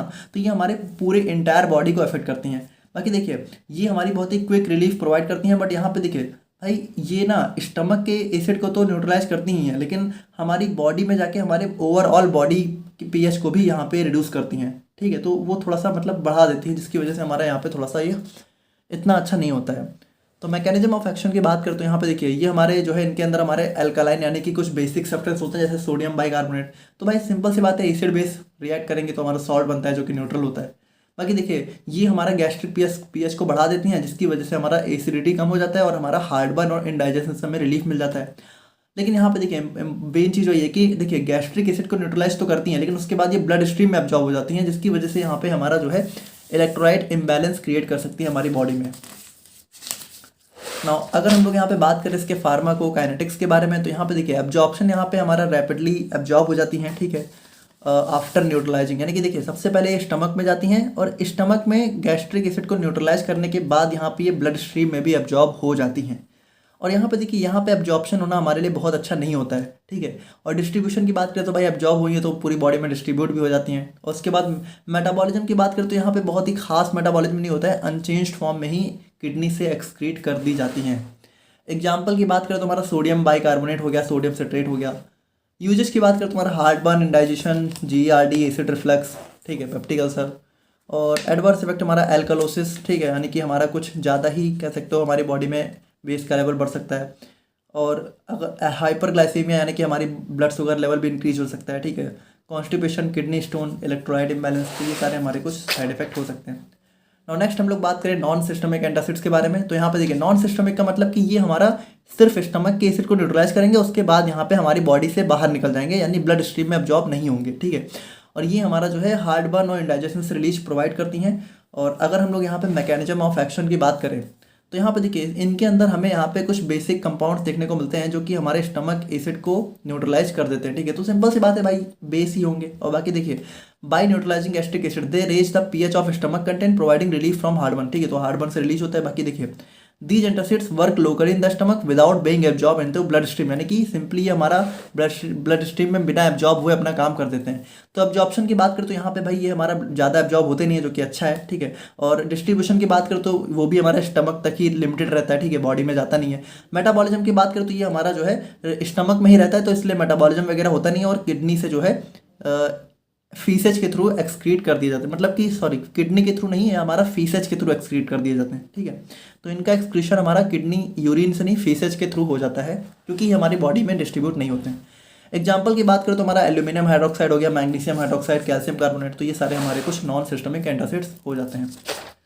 ना यूजेस की बात करें तो हमारा वही है हार्टबर्न, इंडाइजेशन, गैस्ट्राइटिस, देख ही लेना, हम लोगों ने सब डिस्कस कर लिया। हाइपर कैल्सीमिया एडवर्स इफेक्ट हो सकता है, यानी कि कैल्शियम का लेवल हमारी बॉडी में बढ़ सकता है। ठीक है, और हाइपर फॉस्फेटिमिया, फॉस्फेट लेवल भी बढ़ सकते हैं। तो ये सारे कुछ साइड इफेक्ट हो जाते हैं। और बाकी नेक्स्ट हम लोग बात करें अल्सर प्रोडक्टिव्स के बारे में। ठीक है, तो यहाँ पे देखिए ये हमारी वो ड्रग होती हैं जो कि हमारे स्टमक लाइनिंग और इंटेस्टाइन को जो है प्रोटेक्ट करने का काम करती हैं, ठीक है। जो भी डैमेज हमारा स्टमक एसिड ने कॉज किया होता है, जैसे कि भाई हम लोगों ने देखा है कि जो हमारी पराइटिस हैं उनकी लाइनिंग को डैमेज कर देती है, यानी कि म्यूकस लेयर को, है ना, म्यूकोसा लेयर को। तो ये जो डैमेज होता है उसको यहाँ पे हील करने का काम करती हैं। और बाकी देखिए ये करती क्या, ये या तो एक प्रोटेक्टिव बैरियर फॉर्म कर देती हैं और या तो जो है डैमेज टिश्यू की हीलिंग को प्रमोट करती हैं। तो इसके अंदर हमारे यहाँ पे जो है कह सकते हो हमारा यहाँ पे सक्रेल्फेट हो गया और हमारा मिसोप्रोस्टोल हो गया। तो ये सारी हमारी कुछ ड्रग्स इसके अंदर देखने को मिल जाती हैं। मैकेनिज्म ऑफ एक्शन की बात करें तो यहाँ पे देखिए ये हमारा एक फिजिकल बैरियर क्रिएट करती हैं जो कि हमारा एक शील्ड प्रोवाइड करता है स्टमक को, ठीक है। और बाकी देखिए हम लोग बात करें तो ये हमारा जो है म्यूकस के सिक्रेशन को भी बढ़ाती है, जो कि फर्दर हमारा स्टमक लाइनिंग को जो है कह सकते हो प्रोटेक्ट करता है। उसके बाद ये बाइकार्बोनेट प्रोडक्शन को भी बढ़ाती हैं जो कि हमारा स्टमक एसिड को न्यूट्रलाइज करता है। उसके बाद ये ब्लड फ्लो को भी इंक्रीज कर देती है ताकि यहाँ पे हीलिंग अच्छे से हो, जैसे जहाँ पे डैमेज हुआ है वहाँ पे ब्लड फ्लो बढ़ जाएगा तो हमारा हील अच्छे से कर पाएगी बॉडी। और उसके बाद यहाँ पे एसिड प्रोडक्शन को भी थोड़ा बहुत इनहिबिट करके ये हमारा फर्दर डैमेज को रोकने का काम करती हैं। फार्माकोकाइनेटिक्स की बात करें तो हमारा यहाँ पे एब्जॉर्प्शन यहाँ पे इनका जो है many ulcer productive like sucralfate are poorly, यानी कि देखिए एब्जॉर्प्शन इनका बहुत ज़्यादा अच्छा नहीं होता है, ठीक है। और कुछ हमारे होती हैं जो कि हमारा एब्जॉर्ब हो जाती है थोड़ा अच्छे से, ठीक है। डिस्ट्रीब्यूशन की बात करें तो यहाँ पे देखिए मान लीजिए जो हमारा सैक्राफेट है, ठीक है, तो ये हमारा अल्सर जो भी अल्सर साइट है यानी जहाँ पे भी अल्सर ने डैमेज किया है वहाँ पे बाइंड होके, ठीक है, और यहाँ पे वहीं पे बाइंड होके अपना काम करती है, ज़्यादा डिस्ट्रीब्यूशन नहीं होता है। और वहीं पे अगर हम लोग यहाँ पे बात करें मिसोप्रोस्टोल की तो यहाँ पे देखिए ये जो है डिस्ट्रीब्यूट हो जाती है हमारी बॉडी में आफ्टर द एब्जॉर्प्शन। मेटाबॉलिज्म की बात करें तो जो हमारा सैक्राल्फेट है, ठीक है, तो ये हमारा बहुत इसका कोई सिग्निफिकेंट मेटाबॉलिज्म नहीं होता है, ठीक है। ये हमारा जीआई ट्रैक में लोकली काम करके वहीं से एक्सक्रीट कर दी जाती है। लेकिन जो हमारा मिसोप्रोस्टोल है, ठीक है, तो ये हमारा जो है मेटाबॉलाइज होती है लिवर से। और देखिए यहाँ पे होता क्या है कि जो हमारा दूसरी वाली ड्रग है, ठीक है, मिसोप्रोस्टोल, इसका जो मेटाबोलाइट है ये भी हमारा एक्टिव होता है, ठीक है। तो ये हमारा एक मतलब कि हमारा इसका जो एक्टिव मेटाबोलाइट है वो भी एक्टिव है और ड्रग खुद भी एक्टिव है। अब अगर एक्सक्रीशन की बात करते हैं हमारा तो एक्सक्रीशन दोनों का ही हमारा यूरिन से ही हो जाता है। यूजेस की बात करें तो हमारा यहाँ पे अल्सर हो गया और जीआरडी और हमारा जो एनसेड्स इंड्यूस यानी कि नेसेड्स की वजह से जो भी हमारा एनसेड्स की वजह से जो भी हमारा यहाँ पे अल्सर होता है, उसके बाद स्ट्रेस अल्सर, ठीक है। तो इन सब मतलब अल्सर के ट्रीटमेंट में भी इसका यूज देखने को मिलता है, क्योंकि देखिए भाई ये हमारे अल्सर प्रोटेक्टिव है ना, नाम ही है इनका अल्सर प्रोटेक्टिव, तो ये मेनली यहाँ पे अल्सर में ही यूज होते हैं। एडवर्स इफेक्ट की बात करें तो कॉन्स्टिपेशन, डायरिया, डिजनेस यानी कि चक्कर आना, बेहोशी आना, एब्डोमिनल पेन, ठीक है, तो ये सारे हमारे इसके कुछ साइड इफेक्ट हो सकते हैं। और एग्जांपल की बात करें तो हमारे यहाँ पे वही हम लोगों ने देखा सैक्राल्फेट हो गया, मिसोप्रोस्टोल हो गया और हमारा कोलाइडल बिस्मथ सबस्ट्रेट। बाकी देखिए मेन यही दोनों ड्रग होती हैं जिसको हम लोगों ने देखा काफ़ी अच्छे से। और नेक्स्ट हम लोग बात करें एंटी एच पाइलोरी ड्रग्स के बारे में, तो देखिए ये हमारी वो ड्रग्स होती हैं जो कि हेलिकोबैक्टर पाइलोरी बैक्टीरिया के अगेंस्ट में काम करती है, यानी कि ये हमारी बेसिकली देखा जाए तो ये एंटीबायोटिक्स होती हैं जनरली, ठीक है। और मैकेनिज्म ऑफ एक्शन की बात करें तो ये हमारा या तो जो है एंटी एच पाइलोरी बैक्टीरिया की ग्रोथ को इनिबिट करती हैं, तो उनको किल करके अपना काम करती हैं। और बाकी देखिए इनको ना जनरली प्रोटॉन पंप इनिबिटर्स के साथ कॉम्बिनेशन में दिया जाता है। एग्जाम्पल की बात करें तो हमारा जो है एमॉक्सिसिलिन हो गया, क्लैरिथ्रोमाइसिन हो गया, ठीक है, टेट्रासाइक्लिन हो गया, आप लोगों ने नाम जरूर सुन रखा होगा। तो यही सारी हमारी ड्रग्स हो जाती हैं। एब्जॉर्प्शन की बात करें तो हमारा देखिए जीआईटी से हमारा वेल एब्जॉर्ब हो जाती हैं। और यहाँ पे अगर हम लोग यहाँ पे ओरल इंटेक की बात करें तो ओरल इंटेक, अच्छा देखिए यहाँ पे हम लोग जो है एब्जॉर्प्शन, डिस्ट्रीब्यूशन, पीपीआई और इन दोनों का साथ ही में देख रहे हैं क्योंकि दोनों साथ में ही दी जाती हैं। तो पीपीआई की बात करें तो ये हमारा जो है सिस्टमिकली एब्जॉर्ब हो जाते हैं और यहाँ पे एंटीबायोटिक्स हमारे यहाँ पे गैस्ट्रो इंटेस्टाइनल ट्रैक्ट, यानी कि दोनों का एब्जॉर्प्शन यहाँ पे बेसिकली ओरल रूट से हो जाता है, ठीक है, जीआईटी के थ्रू। और डिस्ट्रीब्यूशन की बात करें तो यहाँ पे देखिए दोनों का ही डिस्ट्रीब्यूशन हमारा यहाँ पे साइट ऑफ इन्फेक्शन के पास में हो जाता है, ठीक है। और मेटाबॉलिज्म की बात करें तो हमारे यहाँ पे दोनों ही लिवर से मेटाबोलाइज हो जाती हैं। और एक्सक्रीशन की बात करें तो इनका एक्सक्रीशन भी दोनों का यूरिन के थ्रू हो जाता है। यूजेस की बात करें तो हमारे यहाँ पे पेप्टिक अल्सर हो गया, gastritis, duodenal ulcer, H pylori, eradication मतलब कि एच पाइलोरी का कंप्लीट रिमूवल हो गया, ठीक है, गैस्ट्रिक अल्सर, इन सब के ट्रीटमेंट में हमारे यहाँ पे इसका यूज होता है। एडवर्स इफेक्ट की बात करें तो हमारे यहाँ पे abdominal pain, taste disturbance, rashes, fatigue, antibiotic resistance. भाई देखिए एंटीबायोटिक हम लोग दे रहे हैं तो हो सकता है हमारी बॉडी रेजिस्टेंस भी डेवलप कर सकती है। तो ये सारे हमारे इसके कुछ एडवर्स इफेक्ट हो जाते हैं। तो ये था हमारे यहाँ पे complete ulcer anti ulcer drugs. I hope कि आप लोग यहाँ पे जरूर समझ के होंगे जो भी चीज़ें थी। नाउ अब हम लोग यहाँ पे बात करते हैं अपने नेक्स्ट टॉपिक के बारे में, जो कि हमारे यहाँ पे हो जाता है drugs for constipation and diarrhoea. तो कॉन्स्टिपेशन एंड डायरिया हो जाने पर कौन कौन सी दवाएं हम लोग यहाँ पे यूज कर सकते हैं, उन्हीं के बारे में हम लोग यहाँ पे देखेंगे। सबसे पहले हम लोग बात करते हैं कॉन्स्टिपेशन के बारे में। तो अब देखिए कॉन्स्टिपेशन क्या होता है भाई। कॉन्स्टिपेशन अगर आप लोगों को पता हो, सिंपली कब्ज होता है, ठीक है, जहाँ पे स्टूल पास करने में पेशेंट को काफ़ी डिफिकल्टी होने लगती है क्योंकि स्टूल काफ़ी हार्ड हो जाता है, ठीक है। और यहाँ पे क्या होता है, और you go too long without a bowel movement, यानी कि इसमें कई कई दिनों तक यहाँ पे स्टूल पास नहीं होती है, ठीक है। और कॉन्स्टिपेशन की देखिए बात करें तो यहाँ पे देखिए constipation is a condition where your bowel movements become less frequent, difficult and painful. देखिए आप लोगों को पता होना चाहिए कि जो हमारा स्टूल है, ठीक है, वो हमारा लार्ज इंटेस्टाइन के थ्रू पास होता है, ठीक है। तो ये जो हमारी लार्ज इंटेस्टाइन होती है, तो यहाँ से भी स्टूल पास कब होता है, यहाँ पे देखिए, यहाँ पे जो हमारा बॉवल होता है, मतलब लार्ज इंटेस्टाइन को हम लोग बॉवल बोलते हैं, तो इसमें एक हमारा पेरिस्टाल्सिस मूवमेंट होता है जो कि हमारे स्टूल को क्या करता है, जो कि हमारे स्टूल को यहाँ पे इस रास्ते से पास होके हमारा एनस तक लेके आता है और एनस से फिर हम लोग यहाँ पे स्टूल को पास करते हैं। तो देखिए यहाँ पे स्टूल पास करने के लिए ना इस बॉवल में एक पेरिस्टाल्सिस मूवमेंट का होना बहुत जरूरी है। तो यहाँ पे होता क्या है, कॉन्स्टिपेशन में ये बाउल मूवमेंट बहुत ही लेस हो जाते हैं, ठीक है, और बहुत ही पेनफुल हो जाते हैं। तो यहाँ पे कॉन्स्टिपेशन में जो है, कॉन्स्टिपेशन अगर काफ़ी लंबे टाइम तक हो तो यही हमारा जो है आगे चल के जो है पाइल्स में भी कन्वर्ट हो जाता है, तो यहाँ पे काफ़ी प्रॉब्लमेटिक चीज़ हो जाती है, ठीक है।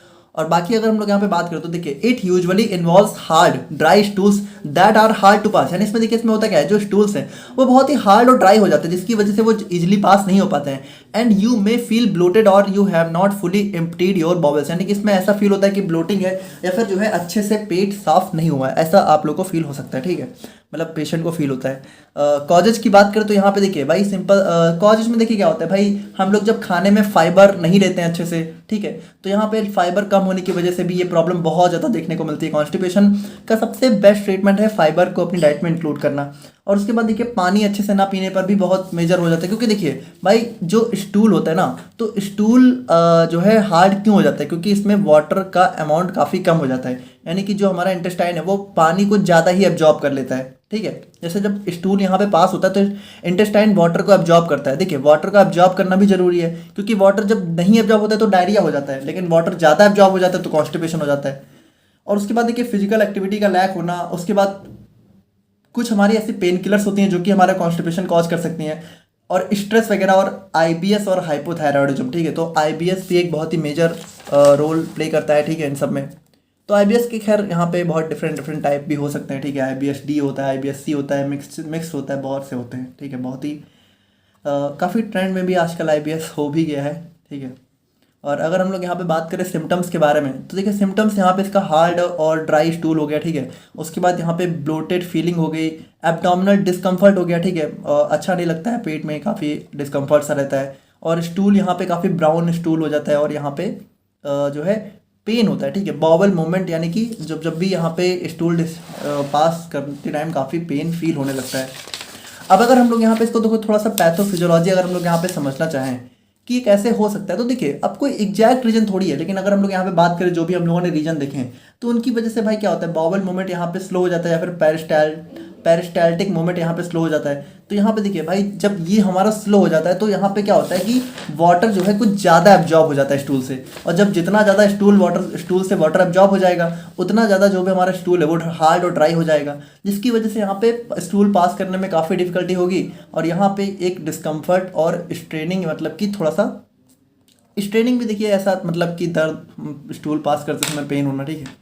और इसी की वजह से हमारे यहाँ पे कॉन्स्टिपेशन जो है देखने को मिल सकता है ना। देखिए अगर हम लोग यहाँ पे इसके ट्रीटमेंट की बात करें तो सर इसका ट्रीटमेंट में बेसिकली हम लोग यहाँ पे लैक्जेटिव्स का कैथार्टिक्स का यूज़ करते हैं। अभी जो कैथार्टिक्स हैं ये दो टाइप के हो सकते हैं, एक हो जाता है लैक्जेटिव, एक हो जाता है पुर्गेटिव।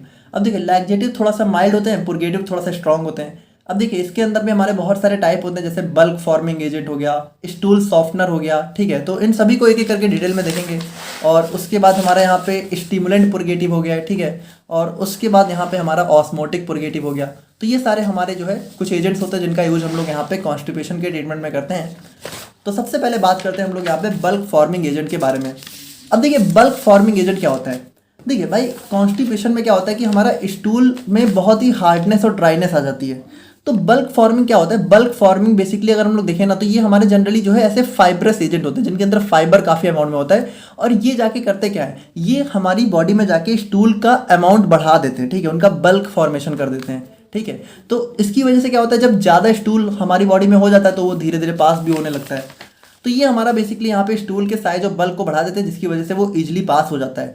और बाकी देखिए अगर हम लोग बात करें ना, तो ये वाटर को भी एब्जॉर्ब करते हैं, यानी कि ये वाटर का कंटेंट भी स्टूल में बढ़ाने का काम करते हैं, जिसकी वजह से स्टूल सॉफ्ट हो जाता है, ठीक है, और यहाँ पे कॉन्स्टिपेशन से रिलीफ मिल जाती है ना। मैकेनिज्म ऑफ एक्शन की बात करें तो वही है कि हमारा यहाँ पे जो है वाटर को एब्जॉर्ब करते हैं, ठीक है, और यहाँ पे स्टूल का साइज इंक्रीज कर देते हैं, ठीक है, और उसकी वजह से स्टूल सॉफ्ट हो जाता है और हमारा बाउल मूवमेंट यहाँ पे स्टिमुलेट हो जाता है। फार्माकोकाइनेटिक्स की बात करें तो यहाँ पे हमारा मेनली जीआईटी से एब्जॉर्ब हो जाती हैं, इंटेस्टाइन में डिस्ट्रीब्यूट हो जाती हैं अच्छे से, ठीक है। मेनली इनका डिस्ट्रीब्यूशन हमें कहाँ चाहिए भाई, हमारे लार्ज इंटेस्टाइन में चाहिए। उसके बाद देखिए ये हमारे बॉडी से मेटाबलाइज नहीं होती हैं, बल्कि डायरेक्टली यहाँ पे एक्सक्रीट कर दी जाती हैं स्टूल से, ठीक है। भाई देखिए ये स्टूल का बल्क बढ़ा रही है तो भाई ये एक्सक्रीट भी तो स्टूल से होंगी ना, तो यहाँ पे स्टूल से एक्सक्रीट कर दी जाती हैं। थेरापेटिक यूज की बात करें तो हमारा यहाँ पे कॉन्स्टिपेशन हो गया, आईबीएस, डायरिया, कोलेस्ट्रॉल रिडक्शन, ठीक है। तो और हमारे यहाँ पे डायवर्टिक्यूलोसिस, देखिए डायवर्टिक्यूलोसिस में जो हमारा लार्ज इंटेस्टाइन है वहाँ पे भी हमारे जो है कुछ पाउच टाइप के स्ट्रक्चर डेवलप हो जाते हैं, इस इमेज में आप लोगों को दिख रहा होगा। और एडवर्स इफेक्ट की बात करें तो यहाँ पे हमें ब्लोटिंग हो गया, फ्लैटुलेंस मतलब फार्टिंग वगैरह देखने को मिल सकती है, एब्डोमिनल डिस्कम्फर्ट और एलर्जिक रिएक्शंस हमें देखने को मिल सकती हैं। नाउ नेक्स्ट हमारा ड्रग आ जाता है स्टूल सॉफ्टनर। तो देखिए सिंपल सी बात है, ये हमारे स्टूल को क्या होता है भाई, कॉन्स्टिपेशन में स्टूल काफ़ी हार्ड हो जाता है, तो ये स्टूल को सॉफ्ट करके अपना काम करता है, ठीक है। तो ये हमारी वो मेडिसिन है जो कि हमारा ईजियर मतलब कि अब देखिए स्टूल सॉफ्ट कैसे होगा भाई, सिंपल सी बात है, स्टूल में वाटर का कंटेंट बढ़ा के इसको सॉफ्ट कर दिया जा सकता है। तो यहाँ पे देखिए करता क्या है, इट इमल्सिफाइज द कोलोनिक कंटेंट। देखिए कॉलन भी हम लोग यहाँ पे इसी को बोलते हैं। देखिए इमल्सिफाइज का मतलब है कि यहाँ पे देखिए इमल्सन क्या होता है, इमल्सन वाटर और ऑयल का मिक्सचर होता है। तो यहाँ पे ये वाटर और फैट जो हमारी बॉडी में ऑयल फैट होता है उसको भी मिला के हमारे यहाँ पे कॉलन को मतलब स्टूल को सॉफ्ट करने का काम करती है।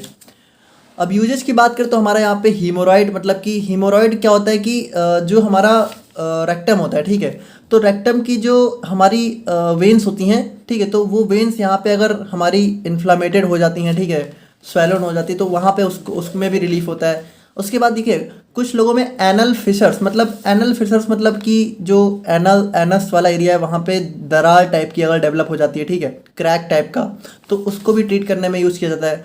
फिर कॉन्स्टिपेशन में तो होता ही है, प्रेगनेंसी में भी कॉन्स्टिपेशन है तो वहाँ पे हो जाता है। और उसके बाद अगर बाउल की सर्जरी हुई तो पोस्ट सर्जरी केयर में भी इसका यूज़ किया जा सकता है। एडवर्स इफेक्ट की बात करें तो हमारा वही डायरिया हो गया, क्रैम्पिंग मतलब ऐठन, मरोड़े वगैरह हो गई, ब्लोटिंग, नोजिया, थ्रोट इरिटेशन, ठीक है, डिहाइड्रेशन, तो ये सारे हमारे कुछ साइड इफेक्ट हो सकते हैं। और नेक्स्ट हमारा आता है स्टिमुलेंट पुर्गेटिव। देखिए स्टिमुलेंट पुर्गेटिव क्या है, ये हमारी वो ड्रग है जो कि हमारा जो इंटेस्टाइन का मूवमेंट होता है, ठीक है, जो कॉन्ट्रैक्शन रिलैक्सेशन मतलब देखिए जो बाउल मूवमेंट होता है, पेरिस्टाल्टिक मूवमेंट होता है, इसको हमारा जो है स्टिमुलेट बढ़ाने का काम करती हैं। अब इसके अंदर भी हमारी बहुत सारी ड्रग्स होती हैं, सबका अपना अपना काम करने का तरीका है। जैसे सबसे पहला आता है डाइफेनाइल मिथेन्स, ठीक है। तो देखिए ये हमारी कैसे काम करती है, ये हमारी जो है जो भी हमारी कह सकते हो इंटेस्टाइन की मसल्स हैं, ठीक है, उनको यहाँ पे स्टिमुलेट करती हैं, जिसकी वजह से हमारा बाउल मूवमेंट यहाँ पे स्पीड अप हो जाते हैं। अब इसके अंदर जो हमारी ड्रग है तो हमारा सोडियम पाइकोसल्फेट हो गया, बाइसाकोडिल हो गया, ठीक है, तो ये सारी हमारी ड्रग हो जाती हैं। उसके बाद नेक्स्ट हमारा एंथ्राक्यूनोन्स। तो ये देखिए ये क्या करते हैं, ये भी हमारे इंटेस्टाइन मसल्स को स्पीड अप करके बाउल मूवमेंट को बढ़ाते हैं, ठीक है, और ये हमारे प्लांट डिराइव्ड होते हैं जैसे सेना वगैरह हो गया। उसके बाद हमारा 5-HT4 एगोनिस्ट। तो देखिए ये 5-HT4 मतलब हमारा सेरोटोनिन का रिसेप्टर होता है, तो ये हमारा सेरोटोनिन रिसेप्टर्स को एक्टिवेट करके काम करती है, और सेरोटोनिन भी हमारे यहाँ पे बाउल मूवमेंट्स को इंक्रीज करने में अपना रोल प्ले करता है। फिर नेक्स्ट हमारा पीजी एनालॉग यानी प्रोस्टाग्लैंडिन एनालॉग। तो देखिए प्रोस्टाग्लैंडिन भी क्या होता है भाई, प्रोस्टाग्लैंडिन भी हमारा कह सकते हो स्मूथ मसल कॉन्ट्रैक्शन को यहाँ पे स्टिमुलेट करता है, जिसकी वजह से हमारा बाउल मूवमेंट यहाँ पे बढ़ जाता है। अब अगर हम लोग यहाँ पे यूजेस की बात करें तो कॉन्स्टिपेशन हो गया, बाउल प्रिपरेशन। देखिए बाउल प्रिपरेशन मतलब कि जो है बाउल का अगर यहाँ पे जो है सर्जरी वगैरह करना है, ठीक है, तो वहाँ पे उसकी प्रिपरेशन में हो गया। उसके बाद पोस्ट ऑपरेटिव केयर यानी कि जो पोस्ट ऑपरेटिव केयर यानी कि ऑपरेशन के बाद केयर वगैरह करने में, ठीक है, कॉलन को क्लीन करने में, और इरिटेबल बाउल सिंड्रोम यानी IBS में इसका यूज देखने को मिलता है। एडवर्स इफेक्ट की बात करें तो हमारा cramps, diarrhoea, dehydration, electrolyte imbalance, abdominal distension, ठीक है, और डिपेंडेंसी, ये सारे हमारे जो है कुछ एडवर्स इफेक्ट हो सकते हैं। नाउ नेक्स्ट हमारा इसके अंदर आ जाता है ऑस्मोटिक पुर्गेटिव। देखिए ऑस्मोटिक पुर्गेटिव सिंपल सी बात है, ऑस्मोटिक हमारे वो सब्सटेंस होते हैं जो कि वाटर को खींचने का काम करते हैं, ठीक है। तो ये बेसिकली करते क्या है, ये हमारा स्टूल में वाटर कंटेंट बढ़ाते हैं, ठीक है। तो ये ड्रॉ मतलब कि वाटर को इंटेस्टाइन से खींच के स्टूल में लाने का काम करते हैं, जिसकी वजह से हमारा स्टूल सॉफ्ट हो जाता है, ठीक है। तो इसमें भी अगर हम लोग यहाँ पे बात करें तो यूजेज में हमारा constipation, bowel preparation, liver disease, poisoning, pre surgical cleansing और एडवर्स इफेक्ट भी सेम ही है, ठीक है, कुछ खास नहीं है, आप लोग देख लीजिएगा। तो यहाँ पे देखिए ये हो गया हमारे यहाँ पे कॉन्स्टिपेशन, जिसमें क्या होता है, जिसमें पर्सन को स्टूल पास करने में डिफिकल्टी होती है। नाउ इसका जस्ट अपोजिट अब हम लोग बात करते हैं डायरिया के बारे में। तो डायरिया आप लोगों ने जरूर सुन रखा होगा। तो डायरिया में क्या होता है, अब डायरिया में जो हमारा मूवमेंट है, ठीक है, वो कुछ ज़्यादा ही बढ़ जाता है और इसमें पर्सन जो है क्या होता है, इसमें पर्सन कुछ ज़्यादा स्टूल पास करने लगता है और स्टूल जो है बहुत ज़्यादा वाटरी और लूज होती है, ठीक है, मतलब कि बहुत ही ज़्यादा वाटरी स्टूल पास होता है पेशेंट के थ्रू, ठीक है। अब इसमें होता क्या है भाई, इसमें जो है it can happen several times, यानी कि लगभग जो है तीन टाइम या फिर उससे भी ज़्यादा अगर आप लोग को डेली फ्रेश होने जाना पड़ रहा है तो वहाँ पे ये हमारा डायरिया कहलाता है, ठीक है। और बाकी देखिए अगर हमारा डायरिया कुछ ज़्यादा हो जा रहा है तो इसकी वजह से हमें डिहाइड्रेशन हो जाता है। तो डायरिया के ट्रीटमेंट में बेसिकली हम लोग क्या होता है, ORS वगैरह लेते हैं, आप लोग को पता होना चाहिए। कॉजेज की बात करें तो हमारा भाई मैल अब्जॉर्प्शन हो गया, यानी कि अगर मान लीजिए हमारा जो भी न्यूट्रिएंट है वो अच्छे से अब्जॉर्ब नहीं हो पा रहा है, ठीक है, तो उसकी वजह से भी हो सकता है। IBS एक बहुत ही मेजर रोल प्ले करता है। स्ट्रेस हो गया, इन्फेक्शन हो गया, फूड इंटॉलरेंस, यानी कि कुछ हमारा ऐसे फूड होते हैं जो कि इंटॉलरेंट हो जाते हैं, ठीक है। और यहाँ पे IBD हमारा इन्फ्लामेटरी बाउल डिजीज, तो ये भी हमारे रीजन हो जाते हैं। सिम्टम्स की बात करें तो हमारा सिम्टम्स भाई सिंपल सी बात है कि बहुत ज़्यादा बार बार आप लोग को फ्रेश होने जाना पड़ रहा है, ठीक है, पेशेंट को वाटरी स्टूल से, एब्डोमिनल पेन है, cramping, bloating, nausea, dehydration, fatigue, तो ये सारे हमारे को सिम्टम्स हमें देखने को मिल सकते हैं। नाउ नेक्स्ट हम लोग यहाँ पे बात करें अपनी इसकी पैथोफिजियोलॉजी की। तो देखिए पैथोफिजियोलॉजी इसकी भी हम लोग यहाँ पे समझा सकते हैं कि मान लीजिए कोई इरिटेशन या फिर इन्फेक्शन हमारे इंटेस्टाइन में आ रहा है तो उसकी वजह से हमारे इंटेस्टाइन में इन्फ्लेमेशन हो जा रहा है, जिसकी वजह से हमारे इंटेस्टाइन में फ्लूइड और इलेक्ट्रोलाइट का सिक्रेशन काफ़ी बढ़ जा रहा है। मतलब इसमें क्या हो रहा है, इसमें बहुत ज़्यादा ही वाटर और इलेक्ट्रोलाइट यहाँ पे साथ में सिक्रीट हो रहे हैं। अब इसकी वजह से हमारा एब्जॉर्प्शन, देखिए भाई एक चीज़ समझिए कि जो हमारा यहाँ पे स्टूल पास होता है तो इसमें वाटर का एब्जॉर्प्शन होना भी बहुत ज़रूरी है, लेकिन कभी कभी क्या होता है, एब्जॉर्प्शन कुछ ज़्यादा हो जाता है तो कॉन्स्टिपेशन हो जाता है, और कभी कभी एब्जॉर्प्शन होता ही नहीं है तो हमारा डायरिया हो जाता है, ठीक है। तो ये दोनों जस्ट एक दूसरे के अपोजिट होते हैं और इसमें स्टूल का वाटर कंटेंट बढ़ जाता है और यहाँ पे फ्रिक्वेंट वाटरी स्टूल्स हमें देखने को मिलते हैं। अब ट्रीटमेंट्स की बात करें तो सबसे जो हमारा कह सकते हो, अगर इसकी वजह से डिहाइड्रेशन हो रहा है तो हम लोग सबसे पहले इसका ORS ट्रीटमेंट देते हैं, ठीक है। तो ORS हमारा क्या होता है भाई, वाटर सॉल्ट और शुगर का मिक्सचर होता है, ठीक है। आप लोगों को ORS तो पता ही है, ठीक है। तो ये हमारा जो भी लॉस्ट फ्लूइड और इलेक्ट्रोलाइट बैलेंस है, ठीक है, इम्बैलेंस हुआ है उसको रिस्टोर करने का काम करता है। और ये हमारा जो है यंग चिल्ड्रेन और जिनको बहुत ही सीवियर डायरिया है, ठीक है, उनके लिए हम लोग यहाँ पे यूज़ करते हैं। अब इसका फॉर्मूला की बात करें तो यहाँ पे देखिए इसके अंदर हमारा सोडियम क्लोराइड हो गया, potassium chloride, try sodium citrate, glucose water, ये सभी जो है इस क्वांटिटी में देखने को मिलते हैं, आप लोग देख सकते हो। और बाकी अगर हम लोग यहाँ पे बात करें इनके अंदर यूज होने वाली ड्रग्स के बारे में, तो यहाँ पे देखिए सबसे पहली ड्रग्स हमारी आ जाती हैं एंटी माइक्रोबियल ड्रग्स। अब देखिए एंटी माइक्रोबियल ड्रग्स यहाँ पे क्या होता है भाई, एंटी माइक्रोबियल यानी कि जो माइक्रोब्स के अगेंस्ट में काम करे। तो मान लीजिए अगर ये जो इन्फेक्शन हुआ है हमारे इंटेस्टाइन में, अगर ये किसी माइक्रोब की वजह से हुआ है तो उस माइक्रोब को यहाँ पे किल करके यहाँ पे ये काम करती हैं, ठीक है। तो इसके अंदर हमारी एंटीबायोटिक्स वगैरह ही दी जाती हैं, जैसे टेट्रासाइक्लिन हो गया, सिप्रोफ्लॉक्सासिन हो गया, तो ये सारे हमारे होते हैं। बाकी मैकेनिज्म ऑफ एक्शन की बात करें तो जो भी बैक्टीरिया, वायरस वगैरह होते हैं, पैरासाइट्स होते हैं, उनकी ग्रोथ को स्टॉप करके या फिर किल करके काम करती हैं। तो अगर हम लोग यहाँ पे इसके थेरापेटिक यूजेस की बात करें तो जैसे हमारा यहाँ पे बैक्टीरियल इन्फेक्शन हो गया, ठीक है, तो एंटीबायोटिक्स है तो एंटी माइक्रोबियल एजेंट्स है तो बैक्टीरियल इन्फेक्शन को तो ट्रीट करेंगे। डायरिया तो मेन है ही है, उसके बाद पैरासाइटिक इन्फेक्शन, पैरासाइट्स वगैरह के इन्फेक्शन। कॉलरा, देखिए कॉलरा भी हमारा बहुत ही सीरियस डायरिया होता है। डायसेंट्री ये भी हमारा डायरिया का ही टाइप होता है, ठीक है। और उसके बाद हमारा गियार्डियासिस, तो ये हमारा गियार्डिया एक पैरासाइट होता है, उसकी वजह से डायरिया हो जाता है। देखिए है सब डायरिया ही, मतलब अलग अलग बस जो है रीजन हो सकते हैं सबके। और एडवर्स इफेक्ट की बात करें तो हमारा nausea, vomiting, rashes, allergic reactions, abdominal pain, ये सारे हमारे कुछ एडवर्स इफेक्ट देखने को मिल सकते हैं।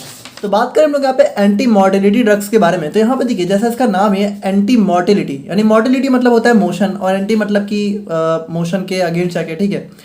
तो यहाँ पे देखिए एंटी मोटिलिटी ड्रग्स हमारी वो ड्रग्स होती हैं जो कि यहाँ पे बाउल मूवमेंट को रिड्यूस करती हैं, उनकी स्पीड को। यानी कि सिंपल सी बात है, आप लोग को पता है कि डायरिया में क्या होता है भाई, हमारा बाउल मूवमेंट बहुत बढ़ जाता है। तो यहाँ पे हमें ऐसी ड्रग्स चाहिए जो कि इस बाउल मूवमेंट को थोड़ा सा कम करे, तो यहाँ पे इसीलिए हम लोग यहाँ पे एंटी मोटिलिटी ड्रग्स का यूज करते हैं।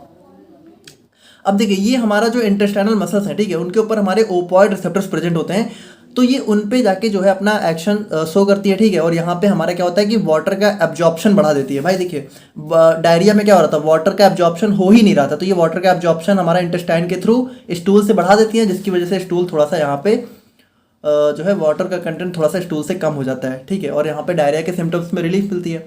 यूजेस की बात करें तो हमारा IBS, एक्यूट क्रॉनिक डायरिया, ठीक है, ट्रैवलर्स डायरिया, तो हर टाइप की डायरिया में इसका यूज देखने को मिलता है। कॉन्स्टिपेशन, डिजनेस, एब्डोमिनल पेन, ये सारे हमारे कुछ साइड इफेक्ट देखने को मिल सकते हैं। नाउ नेक्स्ट हम लोग यहाँ पे बात करते हैं एब्जॉर्बेंट के बारे में। तो देखिए एब्जॉर्बेंट क्या होते हैं? एब्जॉर्बेंट हमारी वो एजेंट्स होते हैं जो कि क्या करते हैं, जो कि यहाँ पे देखिए भाई हमारा जो स्टूल है इसमें वाटर बहुत ज़्यादा बढ़ चुका है, ठीक है, तो एब्जॉर्बेंट क्या करेंगे, इस एब्जॉर्बेंट जो है इस स्टूल से वाटर को खुद एब्जॉर्ब करने का काम करते हैं, ठीक है, जिसकी वजह से हमारा यहाँ पे डायरिया थोड़ा सा कंट्रोल में आ जाता है ना। तो ये हमारा देखिए, ये हमारा बेसिकली करते क्या है, ये हमारा जो है पहली बात वाटर को तो एब्जॉर्ब करते ही हैं, उसके साथ साथ ये हमारा टॉक्सिन्स बैक्टीरिया से भी बाइंड करके उनको भी हार्म पहुंचाने से रोकते हैं। यानी कि देखिए जो भी बैक्टीरिया वगैरह अगर प्रेजेंट है तो ये उससे बाइंड हो जाते हैं, ठीक है, बाइंड हो गए इसको इनएक्टिवेट कर देते हैं, जिसकी वजह से ये फर्दर हमारा इन्फेक्शन कॉज नहीं कर पाता है, जो कि बैक्टीरिया के लिए रिस्पॉन्सिबल होता है।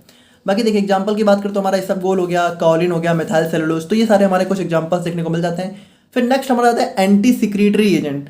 देखिए एंटी सिक्रीटरी एजेंट मतलब ये भी हमारे देखिए ऐसे एजेंट हैं जो कि जो भी हमारा फ्लूइड का अमाउंट सिक्रीट हो रहा है उसको यहाँ पे थोड़ा सा रिड्यूस करने का काम करती हैं। They work by decreasing the production of fluid in the gut, यानी कि जो भी गट में फ्लूइड का प्रोडक्शन उसको डिक्रीज कर देती हैं।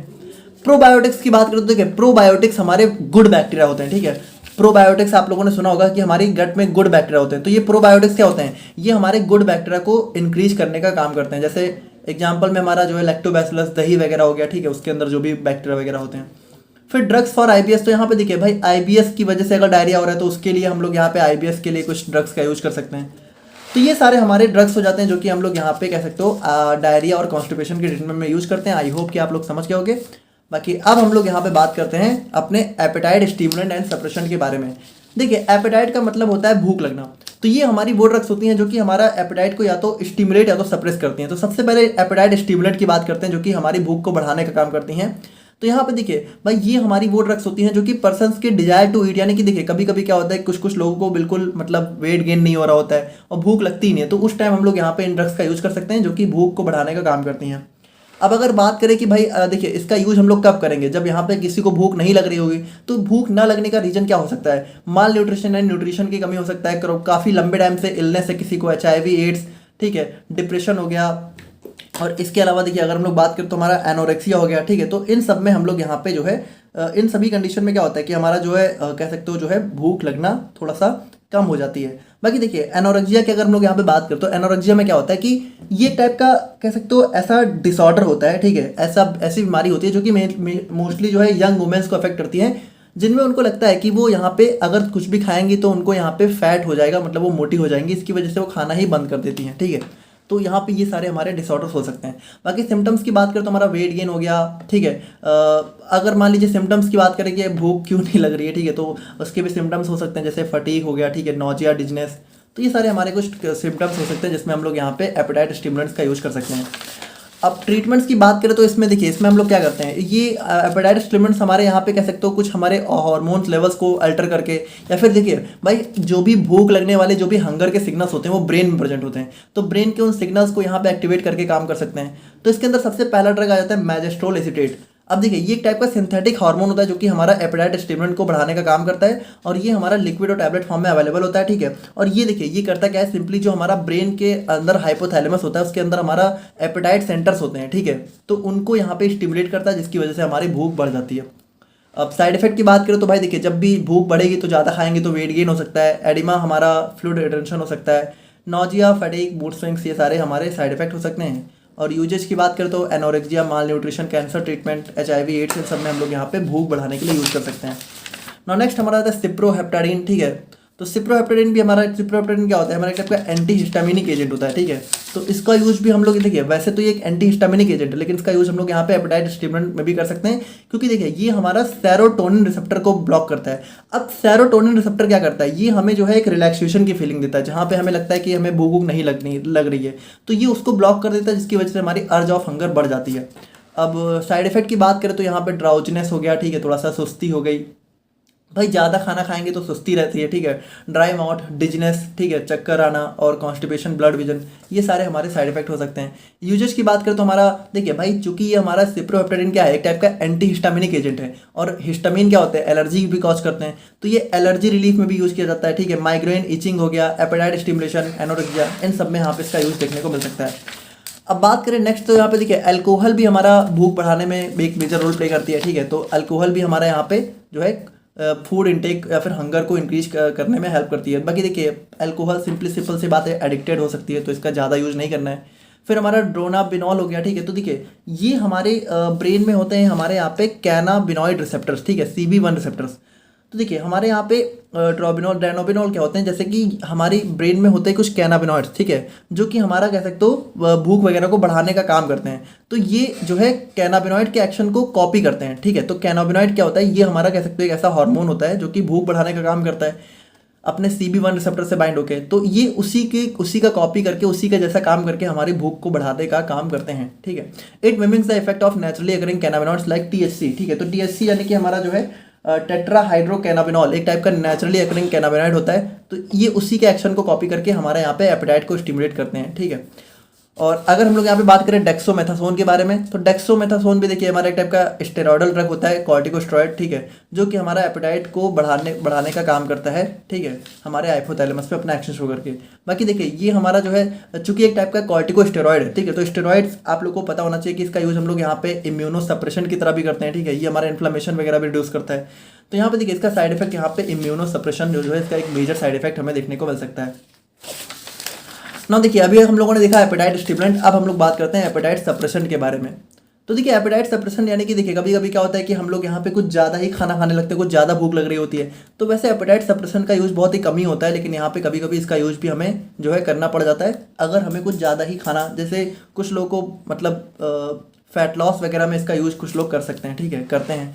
बाकी करना नहीं चाहिए, इसका यूज़ जो है बहुत सेफ नहीं होता है। कॉजेज की बात करें तो हमारा हार्मोनल रेगुलेशन, देखिए अब कॉजेज की बात करते हैं भूख बहुत ज़्यादा क्यों लग सकती है, ठीक है, क्योंकि हम लोग भूख बहुत ज़्यादा लग रही है तभी तो इसका यूज़ करेंगे। तो न्यूरोट्रांसमीटर इररेगुलेशन की वजह से हार्मोनल इररेगुलेशन हो गया, ठीक है, मतलब देखिए ये इररेगुलेशन है। और CNS स्टिमुलेशन हो गया, साइकोलॉजिकल फैक्टर्स हो सकते हैं, डिहाइड्रेशन, क्रॉनिक इलनेस, तो इन सब की वजह से यहाँ पे हमारा जो है इसका यूज़ हमें देखने को मिल सकता है। अब सिम्टम्स की बात करें तो भाई देखिए सिम्टम्स की बात करें तो अगर यहाँ पे हम लोग यहाँ पे इसका यूज़ करेंगे, ठीक है, तो यहाँ पे क्या होगा भाई, हमारा हंगर रिड्यूस हो जाएगा, ठीक है, nausea, dry mouth, mood swings, fullness, fatigue. तो यहाँ पे ये सारे हमारे जो है कुछ सिम्टम्स हमें देखने को मिल सकते हैं। अब अगर हम लोग यहाँ पे ड्रग्स की बात करें तो यहाँ पे देखिए सबसे पहला आता है CNS एक्टिंग एजेंट, फिर आता है GIT एक्टिंग एजेंट। तो देखिए आप लोग को पता है कि हमारा भाई एपेटाइट सेंटर CNS में होते हैं। तो अगर हम लोग बात करें तो सबसे पहला ड्रग आ जाता है इसके अंदर एड्रीनर्जिक ड्रग्स। तो यहाँ पे देखिए ये हमारा क्या होता है, ये हमारा बॉडी के अंदर एक हार्मोन होता है एड्रेनलिन और नॉर एड्रेनालिन। तो आप लोगों को अगर पता हो, ठीक है, तो हम लोगों ने मतलब खैर हम तो आप लोगों को पता होना चाहिए कि ठीक है कि यहाँ पे जो हमारा नॉर एड्रेनालिन होता है ये हमारा किस सिस्टम के अंदर आता है, सिंपैथेटिक सिस्टम के अंदर। और सिंपैथेटिक सिस्टम के अंदर क्या होता है, सिंपैथेटिक सिस्टम के अंदर जो हमारा गट है उसका मूवमेंट, उसके अंदर जो भी गट का जो मूवमेंट होता है वो स्लो हो जाता है, ठीक है। तो यहाँ पे ये क्या करता है, ये हमारा भूख की अर्ज को थोड़ा सा कम कर देता है ना। और अगर हम लोग यहाँ पे बात करें 5-HT एगोनिस्ट के बारे में, तो यहाँ पे देखिए 5-HT एगोनिस्ट मतलब कि 5-HT यानी सेरोटोनिन रिसेप्टर होता है, और एगोनिस्ट मतलब कि जो इस पे बाइंड होकर सेरोटोनिन के लेवल को बढ़ाने का काम करते हैं, मतलब सेरोटोनिन के एक्शन को। तो यहाँ पे देखिए ये it works by stimulating serotonin in brain which enhance the feeling of patience and reduce urge to eat और हंग्री, ठीक है। तो सेरोटोनिन हमारा हार्मोन होता है जो कि हमारा फीलिंग ऑफ पेशेंस को डेवलप करता है। तो अगर हम लोग यहाँ पे इसको बढ़ा देंगे तो हमें ज़्यादा अर्ज नहीं होगी, ठीक है, रिड्यूस हो जाएगी खाने की। और उसके बाद देखिए सेरोटोनिन और नॉर एड्रेनालिन रीअपटेक इनहिबिटर्स। अब देखिए अभी हम लोगों ने क्या देखा कि हमारा सेरोटोनिन हो गया, ठीक है, हमारा एड्रेनालिन हो गया, नॉर एड्रेनालिन हो गया, ये दोनों हमारे क्या होते हैं, ये दोनों हमारे कह सकते हो एपेटाइट को थोड़ा सा रोकने का काम करते हैं, भूख को कम करते हैं। अब यहाँ पे देखिए अगर हम लोग क्या होगी, अगर हम लोग यहाँ पे बॉडी में इनका रीअपटेक के मतलब कि इनका जो मेटाबॉलिज्म वगैरह होता है, जो दोबारा से बॉडी में ये जो है मेटाबलाइज हो जाते हैं, तो अगर हम लोग इसको थोड़ा सा कम कर दें, ठीक है, तो ये बॉडी में ज़्यादा टाइम तक अवेलेबल रहेंगे, जिसकी वजह से इनका एक्शन भी ज़्यादा देखने को मिलेगा। तो ये हमारी वो ड्रग्स होती है जो कि इसके रीअपटेक को इनहिबिट कर देती हैं, ठीक है, जिसकी वजह से क्या होता है कि हमारा यहाँ पे एपेटाइट यहाँ पे थोड़ा सा रिड्यूस हो जाती है। और फिर हमारा नेक्स्ट आता है कैनाबिनॉइड रिसेप्टर एंटागोनिस्ट। अब हम लोगों ने भी क्या देखा कि कैनाबिनॉइड्स हमारे वो एजेंट होते हैं जो कि भूख को बढ़ाते हैं। तो अगर हम लोग यहाँ पे इसके रिसेप्टर को एंटागोनाइज यानी ब्लॉक कर दें तो हमारी भूख कम हो जाएगी। अब GIT एक्टिंग ड्रग्स की बात करें तो भाई देखिए इसमें हम लोग क्या कर सकते हैं, इसमें हम लोग यहाँ पे सबसे पहला आता है बल्क फॉर्मिंग एजेंट्स, यानी कि अगर हम लोग यहाँ पे कोई ऐसी चीज़ों को जो है इनटेक करें जो कि हमारा जो कह सकते हो खाने का बल्क बढ़ा दें, तो हमें ऐसा लगेगा कि हम लोगों ने बहुत ज़्यादा खाना खा लिया, तो उसके बाद हमें जल्दी भूख नहीं लगेगी, ठीक है। उसके बाद देखिए लाइपेज इनहिबिटर्स। तो देखिए लाइपेज क्या होता है, लाइपेज हमारा वो एंजाइम होता है जो कि हमारा फैट का ब्रेक डाउन करता है, ठीक है। तो अगर हमारी बॉडी में फैट का ब्रेक डाउन नहीं होगा तो हमारी बॉडी को लगेगा कि हमारा खाना हमारी बॉडी में ज़्यादा देर तक है, जिसकी वजह से हमें जल्दी भूख नहीं लगेगी। अब एडवर्स इफेक्ट की बात करें, ठीक है, तो हमारा देखिए इंसोम्निया हो सकता है, ठीक है, अगर हम लोग ज़्यादा खाना, भाई देखिए अब जब हम लोग खाना अच्छे से नहीं खाएंगे तो हमें नींद हो सकता है अच्छे से ना आए, ड्राई माउथ हो गया, nausea, blood pressure, sweating, dependency, tremors, है ना, हमारे हाथों में जो है कह सकते हो अकड़न, झटके आना, ठीक है। उसके बाद हमारे यहाँ पे एंजाइटी हो गया, डाइजेस्टिव इश्यूज हो गए, तो ये सारे हमारे कुछ साइड इफेक्ट हो सकते हैं। और थेरापेटिक यूजेस की बात करें तो हमारा वेट लॉस हो गया, ओबेसिटी हो गया, appetite control, over eating, metabolic boost, fat reduction, तो ये सारे हमारे कुछ थेरापेटिक यूजेस इसके देखने को मिल सकते हैं। तो देखिए ये था हमारे यहाँ पे एपेटाइट स्टिमुलेंट्स और सप्रेशन। अब हम लोग बात करते हैं डाइजेस्टेंट एंड कार्मिनेटिव्स के बारे में। अब यहाँ पे देखिए हम लोग इसको नाम से ही समझे तो डाइजेस्टेंट यानी कि ये हमारे वो एजेंट्स होंगे जो कि हमारे फूड के डाइजेशन में हेल्प करने का काम करेंगे, यानी कि देखिए these are the substance which increase the digestion of food.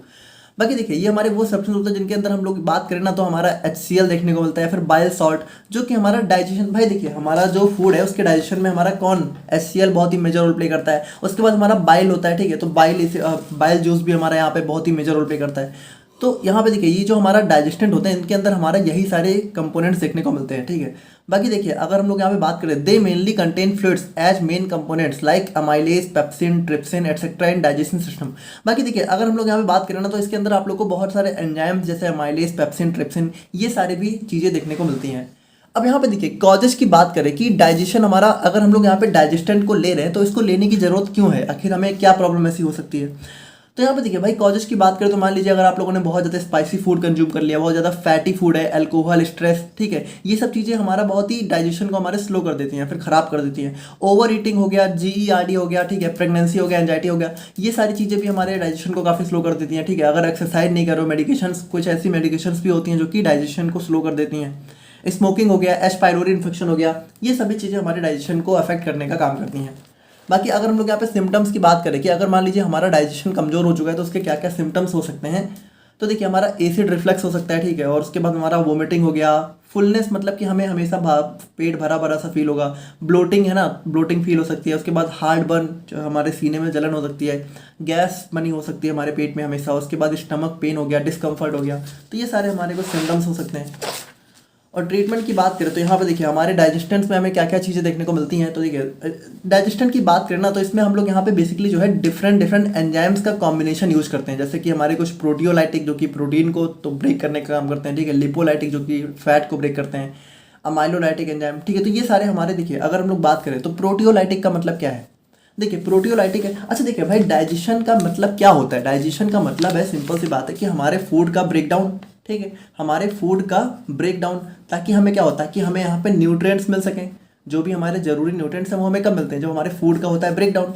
तो अब यहाँ पे देखिए ये जो फूड का ब्रेकडाउन होता है, ठीक है, तो इसके लिए हमारे बॉडी में कुछ एंजाइम्स होते हैं जो कि अपना रोल प्ले करते हैं। तो इसी में से देखिए एक हमारे होते हैं प्रोटियोलाइटिक एंजाइम्स, तो ये हमारे वो एंजाइम्स होते हैं जो कि हमारे प्रोटीन का ब्रेकडाउन करते हैं। फिर हमारे होते हैं लिपोलाइटिक, तो ये हमारे लिपिड्स यानी कि फैट, ऑयल का ब्रेकडाउन करते हैं। उसके बाद फिर होते हैं कुछ हमारे अमाइलोलाइटिक जो कि हमारे स्टार्च यानी कि कह सकते हो कार्बोहाइड्रेट्स का ब्रेकडाउन करते हैं। तो यहाँ पे देखिए अगर हम लोग बात करें ना डाइजेस्टेंट्स में हमें क्या क्या चीज़ें देखने को मिलती हैं, तो सबसे पहले मान लीजिए हमारा पेप्सिन एंजाइम हो गया। तो पेप्सिन देखिए पेप्सिन एंजाइम हम लोग यहाँ पे कब ले सकते हैं कि बाहर से, ठीक है, क्योंकि देखिए बॉडी में हमारे नेचुरली भी बनता है, लेकिन नेचुरली अगर मान लीजिए नहीं बन रहा है तो पेप्सिन हम लोग यहाँ पे ले सकते हैं जब by to using substance that either replace or support the action of pepsin. यानी कि देखिए पेप्सिन अगर हम लोग बाहर से लेंगे तो यहाँ पे इसका मतलब है कि जो हमारा नेचुरल पेप्सिन है उसके एक्शन को या तो हम लोग सपोर्ट करने के लिए, ठीक है, हम लोग कुछ ऐसे सब्सटेंस लेंगे जो कि हमारे इसके एक्शन को सपोर्ट करें, और या तो हम लोग यहाँ पे डायरेक्टली बाहर से पेप्सिन को जो है रिप्लेस भी कर सकते हैं। और पेप्सिन देखिए क्या होता है भाई, पेप्सिन हमारा एक टाइप का एंजाइम होता है जो कि हमारा प्रोटीन का ब्रेकडाउन करता है और हमारे डाइजेशन को इंप्रूव करने का काम करता है। और देखिए इसका यूज हम लोग यहाँ पे इंडाइजेशन, अल्सर, एसिड रिफ्लक्स, इन सब में यहाँ पे कर सकते हैं। ना नेक्स्ट हमारा आता है पेपेन, ठीक है। तो पेपेन देखिए पेपेन हमारा एक एंजाइम होता है जो कि हमारा पपाया यानी कि पपीते से ड्राइव किया जाता है, और ये भी बेसिकली हमारे यहाँ पे प्रोटीन के ब्रेकडाउन में हेल्प करता है और यहाँ पे डाइजेशन में हेल्प करता है, डाइजेशन इंप्रूव करता है।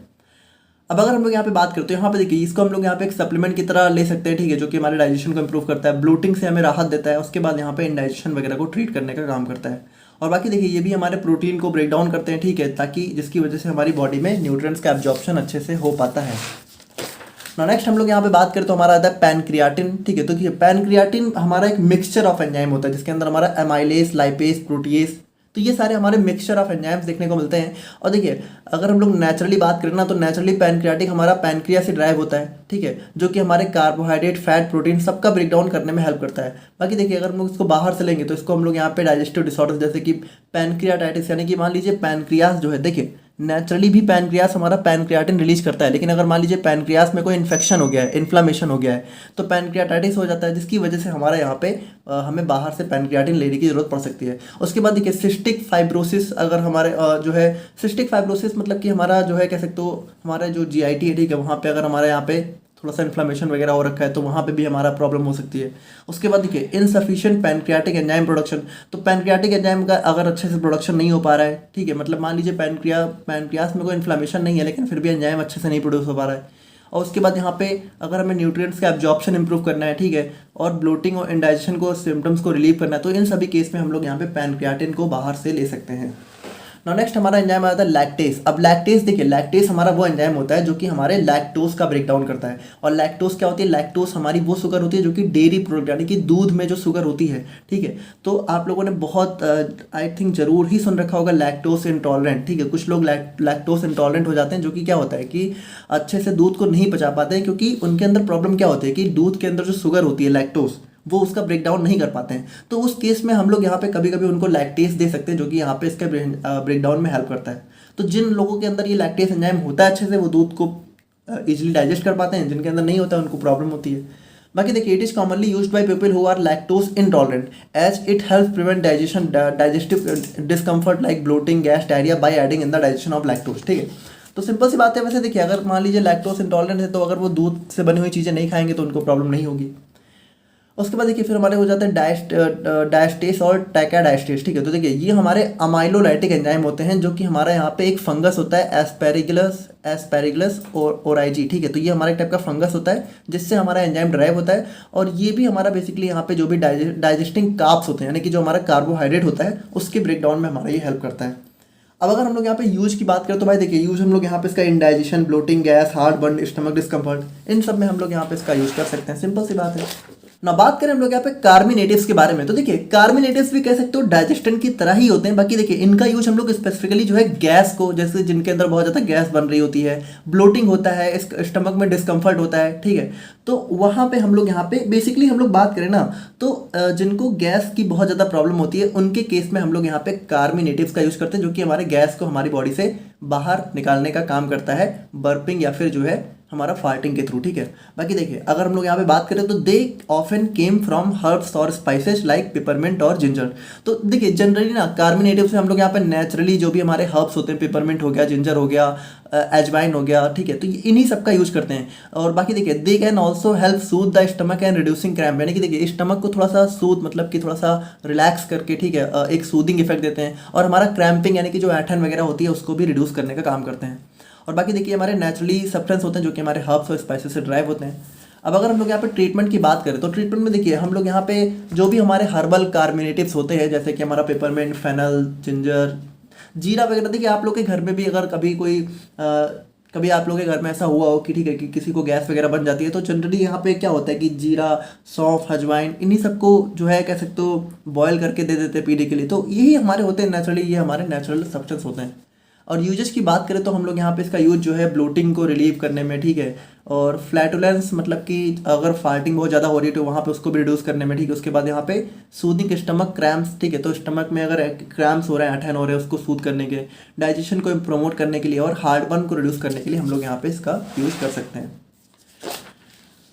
नाउ अगर हम लोग यहाँ पे बात करें फार्मास्यूटिकल कार्मिनेटिव्स के बारे में तो देखिए फार्मास्यूटिकल कार्मिनेटिव्स में हमारे कुछ मतलब कह सकते हो फार्मास्यूटिकल एजेंट्स आ जाते हैं। जैसे हमारा इसमें हमारी सबसे पहला सिमेथिकोन, ठीक है, तो ये देखिए ये हमारा एक widely used over the counter medicine होती है जो कि क्या करती है, जो कि हमारे गैस बबल्स के सरफेस टेंशन को रिड्यूस करती है। यानी कि देखिए जो गैस के बबल्स होते हैं उनका सरफेस टेंशन जब कम हो जाता है तो वहाँ पे क्या होता है कि छोटे छोटे बबल्स यहाँ पे आपस में कंबाइन होकर बड़े बन जाते हैं जो कि फिर थोड़ा सा ईजिली यहाँ पे रिमूव हो जाते हैं। बाकी अगर हम लोग यहाँ पे बात करें तो इसका यूज हम लोग यहाँ पे इन्फेंट कोलिक, यानी कि देखिए इन्फेंट कोलिक का मतलब होता है जब भी कोई छोटा सा बच्चा होता है वो काफ़ी लंबे टाइम तक अगर रोए जा रहा है, ठीक है, तो उसके केस में हम लोग कर सकते हैं। हो सकता है उसको डाइजेशन रिलेटेड कुछ प्रॉब्लम हो रही हो।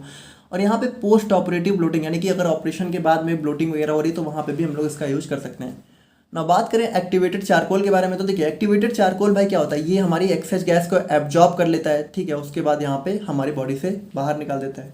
और प्रोटॉन पंप इनहिबिटर्स, तो देखिए ये हम लोग यहाँ पे दे सकते हैं जब यहाँ पे गैस के साथ हमारी एसिडिटी भी बहुत ज़्यादा हो रही हो, ठीक है, मतलब कि ब्लोटिंग हमारी एसिडिटी से रिलेटेड हो।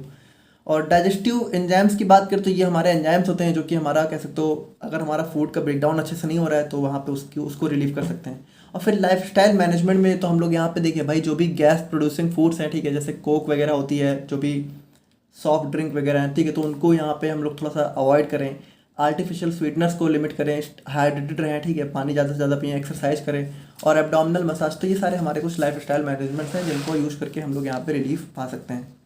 तो ये थे हमारे यहाँ पे डाइजेस्टेंट एंड कार्बोनेटिव्स। नाउ अब हम लोग यहाँ पे फाइनली बात करते हैं अपने लास्ट टॉपिक के बारे में, जो कि हमारा हो जाता है इमेटिक्स एंड एंटी इमेटिक्स। अब यहाँ पे देखिए इमेटिक्स मतलब कि हमारी वो दवाएं जो कि हमारा वोमिटिंग कराने का काम करती हैं, एंटी इमेटिक्स यानी हमारी वो दवाएं जो कि वोमिटिंग को रोकने का काम करती हैं। वोमिटिंग मतलब कि उल्टी आना, ठीक है, तो वोमिटिंग जब भी हमें वोमिटिंग होती है तो कभी कभी क्या होता है, कभी कभी हमें ज़रूरत होती है कि हमें उल्टी करवानी भी पड़ती है, ठीक है, कभी कभी हमें चाहिए कि वोमिटिंग हो जाए पेशेंट को। क्यों चाहिए, देखिए इसका यूज मेनली हम लोग यहाँ पे पॉइजन के केस में करते हैं, ठीक है, तो जब भी किसी ने यहाँ पे पॉइजन कंज्यूम किया होता है तो वहाँ पे हमें चाहिए कि भाई उसको वोमिटिंग हो जाए ताकि जो पॉइजन उसकी बॉडी में वो बाहर आ जाए, ठीक है, तो ऐसे केस में हम लोग यहाँ पे इमेटिक्स का यूज़ करते हैं जो कि वोमिटिंग को इंड्यूस करते हैं, वोमिटिंग को बढ़ाते हैं। और फिर हमारा रहता है एंटी इमेटिक्स, यानी कि ये वो दवाएं हैं जब बेवजह है, ठीक है, बिना वजह वोमिटिंग बहुत ज़्यादा हुई जा रही है तो वहाँ पे इसको रिड्यूस करने का काम करते हैं। अब बाकी देखिए वोमिटिंग अगर हम लोग बात करें तो होता क्या है, vomiting is a forceful expulsion of gastric substance like toxic substance, poison etcetera through the mouth. अब देखिए वोमिटिंग मतलब क्या है भाई, वोमिटिंग मतलब जब भी हम लोग यहाँ पे वोमिट करते हैं उसका मतलब ये है कि हमारी जो डाइजेस्टिव सिस्टम है, ठीक है, उसके अंदर जो भी कह सकते हो जैसे देखिए जब भी हमारे डाइजेस्टिव सिस्टम में कोई इरिटेशन होती है, ठीक है, और देखिए वोमिटिंग के बहुत सारे रीजन होते हैं, बेसिकली देखा जाए ना तो वोमिटिंग हमारा जो है वोमिटिंग में सबसे मेजर रोल तो हमारा नर्वस सिस्टम प्ले करता है। तो अभी हम लोग देखेंगे कैसे क्या होता है। बाकी देखिए इसमें क्या होता है कि भाई जनरली वोमिटिंग में हमारा एक फोर्सफुल एक्सपल्शन होता है, यानी कि हम लोग अंदर से बाहर जो है वोमिट करते हैं, ठीक है। और बाकी देखिए it occurs by stimulation of vomiting centre which present in brain medulla oblongata. तो यहाँ पे देखिए ये बहुत इंपॉर्टेंट चीज़ है कि जो वोमिटिंग होती है ना, ये वोमिटिंग होती कब है, ये वोमिटिंग होती तब है जब हमारे ब्रेन में होता है एक वोमिटिंग सेंटर प्रेजेंट होता है मेडुला ऑब्लंगाटा में। हमारे ब्रेन के अंदर एक स्पेस होता है मेडुला ऑब्लंगाटा, वहाँ पे हमारे वोमिटिंग सेंटर प्रेजेंट होते हैं, वहीं से हमारी वोमिटिंग इंड्यूस होती है। तो अभी हम लोग देखेंगे, और इसको इंड्यूस करने के लिए बहुत सारे फैक्टर्स होते हैं जो कि रिस्पॉन्सिबल होते हैं। बाकी देखिए vomiting is the bodies way of clearing harmful substance, toxin, irritants from the stomach. अब देखिए वोमिटिंग जनरली हमें तभी होती है जब हम लोग यहाँ पे क्या होता है कि हम लोग यहाँ पे ऐसी चीज़ें खा लेते हैं जो कि हमारे स्टमक के लिए बहुत इरिटेटिंग हो जाती है, तो हमारा स्टमक उसे बॉडी से बाहर निकालना चाहता है, तो वो हमें वोमिट इंड्यूस कराता है। बाकी इसके बहुत सारे अलग अलग रीजन होते हैं, ठीक है, तो इसको हम लोग यहाँ पे देखिए, इसको हम लोग यहाँ पे इस फिगर से समझने की कोशिश करते हैं, बहुत इजीली आप लोग यहाँ पे समझ पाओगे। देखिए हमारे ब्रेन के अंदर होता है वोमिटिंग सेंटर, ठीक है, अब ये वोमिटिंग सेंटर जब यहाँ पे इंड्यूस होता है तभी हमें वोमिट होती है, यानी कि ये वोमिटिंग सेंटर जब हमारा यहाँ पे कह सकते हो स्टिमुलेट होता है, ठीक है, तभी हमें वोमिटिंग होती है। और ये वोमिटिंग सेंटर होता कहाँ है, होता है हमारा यहाँ पे, ये हमारे ब्रेन के अंदर। अब देखिए इसको स्टिमुलेट करने के लिए हमारे बहुत सारे रीजन हो सकते हैं, ध्यान से समझिएगा। देखिए सबसे अगर हम लोग बात करें सबसे मेजर रीजन जो होता है हमारा यहाँ पे, ठीक है, तो देखिए सबसे मेजर रीजन की बात नहीं करेंगे, लेकिन जो सबसे मेजर हमारा एक कह सकते हो एक जोन होता है, कीमो रिसेप्टर ट्रिगर जोन, ठीक है, तो जैसे ही यहाँ पे ये हमारा स्टिमुलेट होता है तो इसके स्टिमुलेट होने से हमारी वोमिटिंग जो है तुरंत इंड्यूस्ड हो जाती है। देखिए आप इतना समझिए कि जैसे ही हमारा वोमिटिंग सेंटर को सिग्नल पहुंचेगा तो हमें वोमिटिंग होगी। अब इसको सिग्नल पहुंचाने के लिए सबसे मेजर रोल प्ले करता है हमारा कीमो रिसेप्टर ट्रिगर जोन, ठीक है, तो हमारे जो और भी बहुत सारे रीजन होते हैं तो वो कहीं ना कहीं इस कीमो रिसेप्टर ट्रिगर जोन को जो है कह सकते हो स्टिमुलेट करते हैं, ठीक है। जब ये स्टिमुलेट होता है तो ये हमारा सिग्नल भेजता है वोमिटिंग सेंटर को, और ये वोमिटिंग सेंटर क्या कराता है, हमारा वोमिटिंग रिफ्लक्स जनरेट करता है, जिसकी वजह से हमें वोमिटिंग होती है। अब बाकी देखिए अगर हम लोग यहाँ पे बात करें ना तो इसके बहुत सारे अलग अलग रीजन हो सकते हैं। जैसे कि हम लोग यहाँ पे बात करें ना तो देखिए अगर मान लीजिए जैसे कभी कभी क्या होता है कि कभी कभी हम लोग यहाँ पे कुछ ऐसा बहुत ही मतलब सोच रहे होते हैं, ठीक है, मेमोरी में हमारी कुछ होती है कि हम लोग यहाँ पे कुछ ऐसा सोच रहे होते हैं जो हमें बिल्कुल अच्छा नहीं लगता है, और फिर हमें बहुत हो सकता है कि हम लोग यहाँ पे कुछ ऐसा सोचें जो कि हमें बहुत बेकार सा लगे, और उसकी वजह से कभी कभी क्या होता है कि हमें वोमिट आ जाती है, ठीक है। तो ये वोमिटिंग सेंटर हमारा इस मेमोरी की वजह से भी हो सकता है कि हम लोग यहाँ पे कुछ ऐसा सोच रहे हो जिसकी वजह से हमें वोमिट हो जाए। उसके बाद देखिए स्मेल, भाई कभी कभी हम लोग यहाँ पे कुछ ऐसी चीज़ स्मेल कर लेते हैं जो कि हमें बहुत ख़राब लगती है, और अगर हम लोगों ने यहाँ पे बहुत ज़्यादा गंदी चीज़ स्मेल करी तो हमें यहाँ पे वोमिट हो सकती है। उसके बाद देखिए फियर, कभी कभी डर की वजह से भी क्या होता है कि हमें इतना डर लग जाता है कि हाँ हो सकता है हमें वोमिटिंग हो जाए। उसके बाद देखिए एंजाइटी, तो एंजाइटी में भी यहाँ पे हमारा जो है कह सकते हो वोमिटिंग सेंटर स्टिमुलेट होता है, तो ये भी हमारा एक मेजर रोल प्ले करता है वोमिटिंग में। उसके बाद देखिए पेन, भाई अगर मान लीजिए हमें बहुत ज़्यादा स्टमक पेन हो रहा है, दर्द हो रहा है, ठीक है, तो वहाँ पे भी हमारा वोमिटिंग कभी कभी इंड्यूस हो जाती है। और विजन देखिए, कभी कभी हम लोग क्या होता है कि आंखों से कुछ ऐसा चीज़ देख लेते हैं जो कि हमें बहुत ही ख़राब सा लगता है, ठीक है, तो उसमें भी हमारे यहाँ पे कभी कभी हमें वोमिटिंग इंड्यूस हो सकती है। और टेस्ट, भाई देखिए टेस्ट सिंपल सी बात है कि हम लोग यहाँ पे कुछ ऐसी चीज़ खा रहे हैं जिसका टेस्ट हमें इतना ख़राब लगा कि हमें तुरंत उल्टी हो जा रही है। तो ये सारे हमारे कुछ कह सकते हो रीजन हो सकते हैं वोमिटिंग के। और उसके बाद देखिए, उसके बाद हम लोग यहाँ पे बात करें तो एक हमारा, अच्छा देखिए ये सारे जो चीज़ें होती हैं, ठीक है, मेमोरी, स्मेल, फियर, इन सब का सेंटर हमारे ब्रेन में होता है। और कहाँ पे होता है? कॉर्टेक्स रीजन में। तो अगर हम लोग सिंपली बात करें ना तो वन वर्ड में हम लोग बोल सकते हैं कि अगर हमारा कॉर्टेक्स स्टिमुलेट हो रहा है तो ये भी हमारा वोमिटिंग को इंड्यूस करा सकता है। उसके बाद देखिए, उसके बाद हमारा एक होता है वेस्टिब्युलर न्यूक्लियाई। अब वेस्टिब्युलर न्यूक्लियाई क्या होता है? देखिए ये हमारा स्टिमुलेट होता है मोशन सिकनेस से। और मोशन सिकनेस का मतलब क्या है? मोशन सिकनेस का मतलब होता है कि जब कभी कभी क्या होता है, आप लोगों ने अक्सर देखा होगा, और लड़कियों के साथ तो ये बहुत ज़्यादा होता है गर्ल्स के केस में, कि कभी कभी क्या होता है कि अगर उनको अचानक से फोर व्हीलर में बैठा दिया जाए, ठीक है, या फिर जो है कभी कभी मतलब कुछ लोगों को होता है कि जब भी वो गाड़ी वगैरह में बैठती हैं, बंद गाड़ी में बैठती हैं, ठीक है, तो उनको क्या होता है, उनको यहाँ पे तुरंत कुछ देर बाद यहाँ पे वोमिटिंग होने लगती है। तो ऐसा क्यों होता है? इस प्रॉब्लम को बोलते हैं मोशन सिकनेस, ठीक है। तो मोशन सिकनेस की जब भी हम लोग यहाँ पे मूविंग कार में बैठे होते हैं तो हमें यहाँ पे वोमिटिंग अगर इंड्यूस होती है तो उस चीज़ को हम लोग बोलते हैं मोशन सिकनेस। और ये हमारा वेस्टिबुलर न्यूक्लियाई को स्टिमुलेट करता है, जो कि हमारे फाइनली वोमिटिंग सेंटर को स्टिमुलेट कर देता है। और बाकी देखिए, अगर हम लोग यहाँ पे बात करें कि हमारा, भाई सिंपल सी बात है, अगर हमारे जीआईटी में कोई भी इरिटेशन हो रहा है, ठीक है, हमारे गैस्ट्रो इंटेस्टाइनल ट्रैक्ट में कहीं भी कोई इरिटेशन हो रहा है, फैरिंग्स में कोई इरिटेशन हो रहा है, तो ये तो हमारा, भाई सिंपल सी बात है, हमारे यहाँ पे वोमिटिंग को इंड्यूस करता ही है। बाकी देखिए ये करता कैसे है? तो ये हमारा जो है कुछ रिसेप्टर्स होते हैं जो कि हमारा प्रेजेंट होते हैं न्यूक्लियस ट्रैक्टस सोलिटोरिस में, ठीक है, एनटीएस, ये भी हमारा ब्रेन के अंदर सेंटर होता है। तो ये अगर हमारा स्टिमुलेट होता है तो ये भी हमारा वोमिटिंग सेंटर को स्टिमुलेट करता है। तो देखिए कुल मिला के अगर हम लोग यहाँ पे बात करें ना, तो यहाँ पे हम लोग देख रहे हैं कि ये हमारे कुछ बहुत सारे रीजन हो सकते हैं जिसकी वजह से हमारा एट लास्ट में वोमिटिंग सेंटर स्टिमुलेट होता है, जो कि हमारा वोमिटिंग को इंड्यूस करता है। तो इन सभी चीज़ों की वजह से हमें वोमिटिंग रिफ्लक्स देखने को मिल सकता है। बाकी देखिए आप लोग यहाँ पे कुछ चीज़ें ध्यान दीजिएगा कि हमारा सीटीजेड में हमारे कौन कौन से रिसेप्टर होते हैं। तो ये सारे रिसेप्टर बहुत ही मेजर रोल प्ले करने वाले हैं। हम लोग अभी जो भी ड्रग्स देखेंगे, जैसे यहाँ पे हमारा सेरोटोनिन रिसेप्टर हो गया, D2H1 रिसेप्टर, ओपॉइड रिसेप्टर, मस्कुरैनिक, ठीक है। उसके बाद यहाँ पे हमारा H1 हो गया, 5-HT3, फिर वोमिटिंग सेंटर में भी हमारा मस्कुरैनिक और H1 रिसेप्टर प्रेजेंट होते हैं। तो अभी हम लोग यहाँ पे देखेंगे ना तो हमें यही सब ड्रग्स देखने को मिलेंगी। तो आई होप कि आप लोग यहाँ पे वोमिटिंग कैसे होती है थोड़ा बहुत आप लोग समझ गए होंगे। और अब हम लोग यहाँ पे बात करते हैं ड्रग्स यूज्ड इन इमेसिस के बारे में। तो देखिए ड्रग्स यूज्ड इन इमेसिस का मतलब है कि हम लोग यहाँ पे इमेटिक्स, मतलब कि जो हमारी इमेटिक्स होती है, ठीक है, यानी कि अगर हमें वोमिटिंग को इंड्यूस कराना है तो हम लोग यहाँ पे कौन कौन सी ड्रग्स का यूज करते हैं। तो यहाँ पे सबसे पहले हम लोग बात करते हैं आइपेसैक के बारे में। तो देखिए ये हमारा एक प्लांट डेराइव्ड सब्सटेंस होता है जो कि हमारा इमेटिक ड्रग्स की तरह यूज़ किया जाता है। बाकी देखिए इसके अंदर हम लोग यहाँ पे बात करें तो इसके अंदर हमें यहाँ पे इमेटिन देखने को मिलता है जो कि हमारे स्टमक को इरिटेट करता है, ठीक है, और हमारे ब्रेन के जो भी हमारा वोमिटिंग सेंटर है उसको यहाँ पे ट्रिगर करता है। भाई देखिए हम लोगों ने क्या देखा था कि अगर हमारा स्टमक, जीआईटी वगैरह इरिटेट हो रहा है तो वहाँ पे भी हमारा सिग्नल कहाँ से जाता है? वोमिटिंग सेंटर को जाता है। तो अगर हमारा वोमिटिंग सेंटर को ट्रिगर सिग्नल जाएगा तो हमारे यहाँ पे वोमिटिंग इंड्यूस हो जाएगी, ठीक है। और उसके बाद देखिए हम लोग यहाँ पे बात करें तो ये हमारा ट्रेडिशनली यूज़ किया जाता है पॉइजनिंग के ट्रीटमेंट में, यानी कि अगर हमारा पॉइजनिंग वगैरह हो रखा है, ठीक है, किसी के अंदर, तो उस पॉइजन को बाहर निकालने के लिए हम लोग यहाँ पे इसका यूज़ करते हैं। वैसे देखिए इसका यूज आज के दिन में थोड़ा सा कम हो गया क्योंकि ये थोड़ा सा टॉक्सिक इफेक्ट भी शो करता है ना। और नेक्स्ट हमारा आता है जिसके अंदर हमारे यहाँ पे जिंक सल्फेट या फिर कॉपर सल्फेट। तो देखिए जिंक सल्फेट या कॉपर सल्फेट भी हमारे जो है केमिकल इमेटिक्स होते हैं जो कि हमारे वोमिटिंग को इंड्यूस करते हैं, और ये भी हमारी स्टमक की लाइनिंग को इरिटेट करते हैं, और हमारा जो भी हमारा एनटीएस होता है, ठीक है, उसको स्टिमुलेट करके हमारे वोमिटिंग सेंटर को यहाँ पे इंड्यूस करते हैं, जो कि हमारा वोमिटिंग को इंड्यूस कराता है। बाकी देखिए they were once used in case of poisoning but now rarely used because it produce toxicity. तो इसका भी यूज आज के दिन में हम लोग कम ही करते हैं टॉक्सिसिटी की वजह से। फिर हमारा नेक्स्ट आ जाता है एपोमॉर्फिन। तो देखिए ये भी हमारा एक टाइप का मेडिकेशन होती है जो कि वोमिटिंग को इंड्यूस कराती है। तो ये भी हमारे ब्रेन के वोमिटिंग सेंटर को जो है कह सकते हो स्टिमुलेट करती है, जिसकी वजह से हम लोग यहाँ पे जो भी हमारा हार्मफुल सब्सटेंस है उसको एक्सपेल करते हैं। बाकी इसका भी यूज हम लोग यहाँ पे पॉइजनिंग के केस में ही करते हैं। मैं देखिए वोमिटिंग हम लोग कभी कराएंगे जब भी हमारे स्टमक में कोई ऐसी चीज़ होगी जो कि हमारे लिए सही ना हो। फिर हमारा मस्टर्ड सोल्यूशन, तो यहाँ पे देखिए मस्टर्ड मतलब सिंपली हमारा जो घर में मस्टर्ड ऑयल होता है, कड़वे का तेल होता है, तो उसका यूज करके भी हम लोग यहाँ पे वोमिटिंग को इंड्यूस करा सकते हैं। ठीक है, तो अगर हम लोग यहाँ पे 1 टेबल स्पून मस्टर्ड ऑयल को जो है अगर ऐसे डायरेक्टली किसी को पिला देते हैं, ठीक है, तो वो भी हमारा वोमिटिंग करा सकता है। बाकी देखिए कॉन्ट्रा इंडिकेशन की बात करें तो ये सभी दवाएं हम लोग यहाँ पे तब नहीं यूज करेंगे अगर किसी को सीवियर डिहाइड्रेशन है, प्रेगनेंसी है।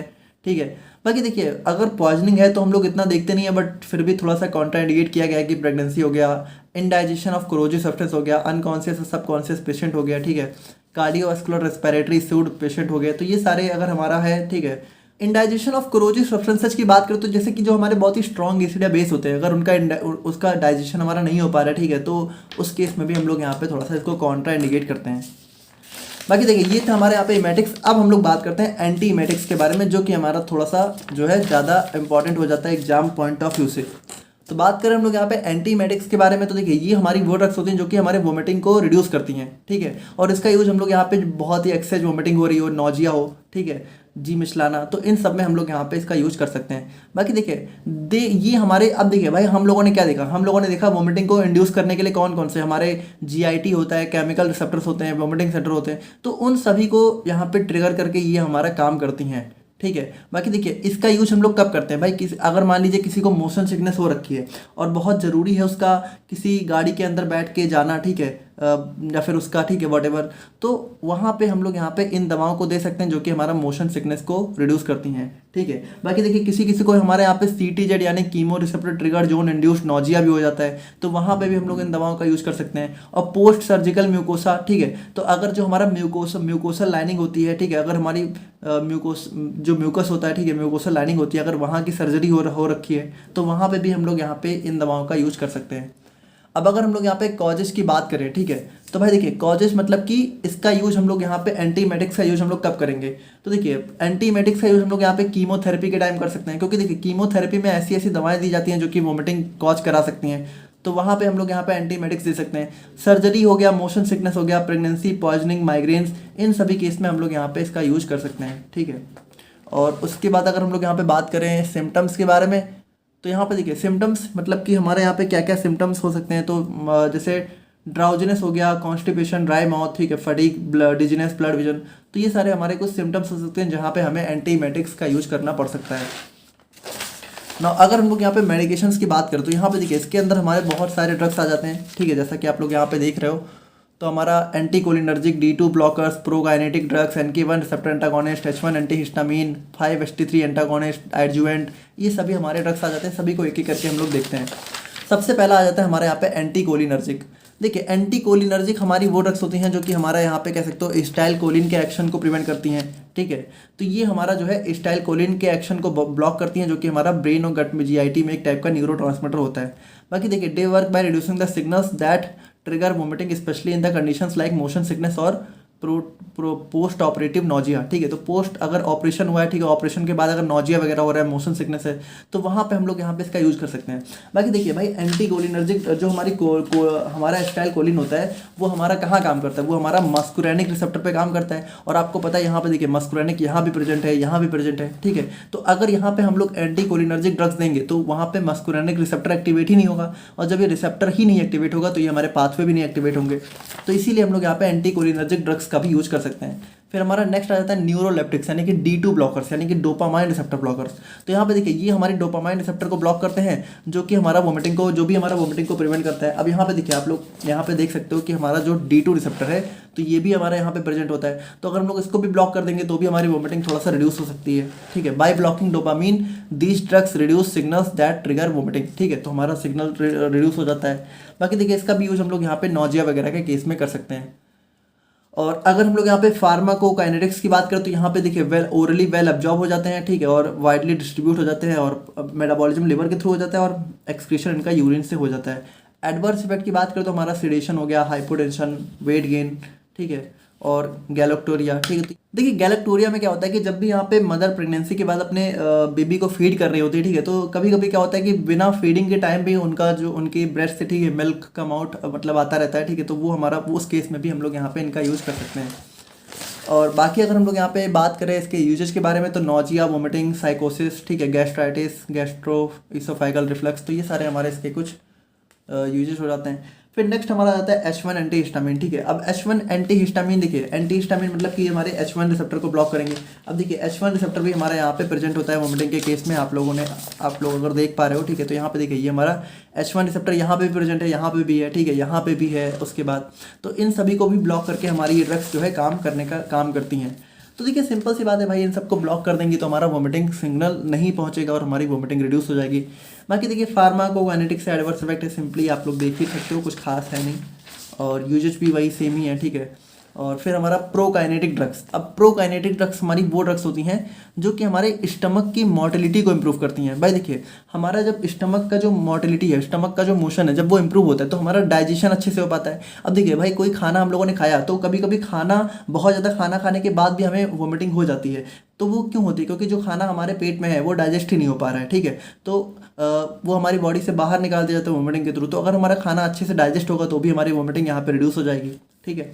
अब इसका भी आप लोग यहाँ पे फार्माकोकाइनेटिक्स एडवर्स इफेक्ट वगैरह आप लोग देख सकते हो।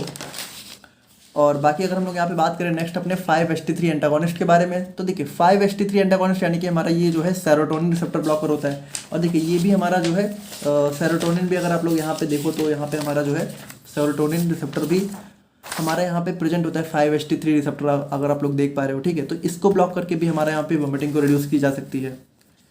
अब देखिए यहाँ पे आई होप कि इतना तो आप लोग समझ ही चुके हो कि मुझे आप लोगों को ये समझाने की जरूरत नहीं है कि अब ये कैसे काम करेगा, बस उसको ब्लॉक करेगा, सेरोटोनिन नहीं काम करेगा, सिंपल सी बात है। बाकी ये सब आप लोग देख सकते हो, ठीक है।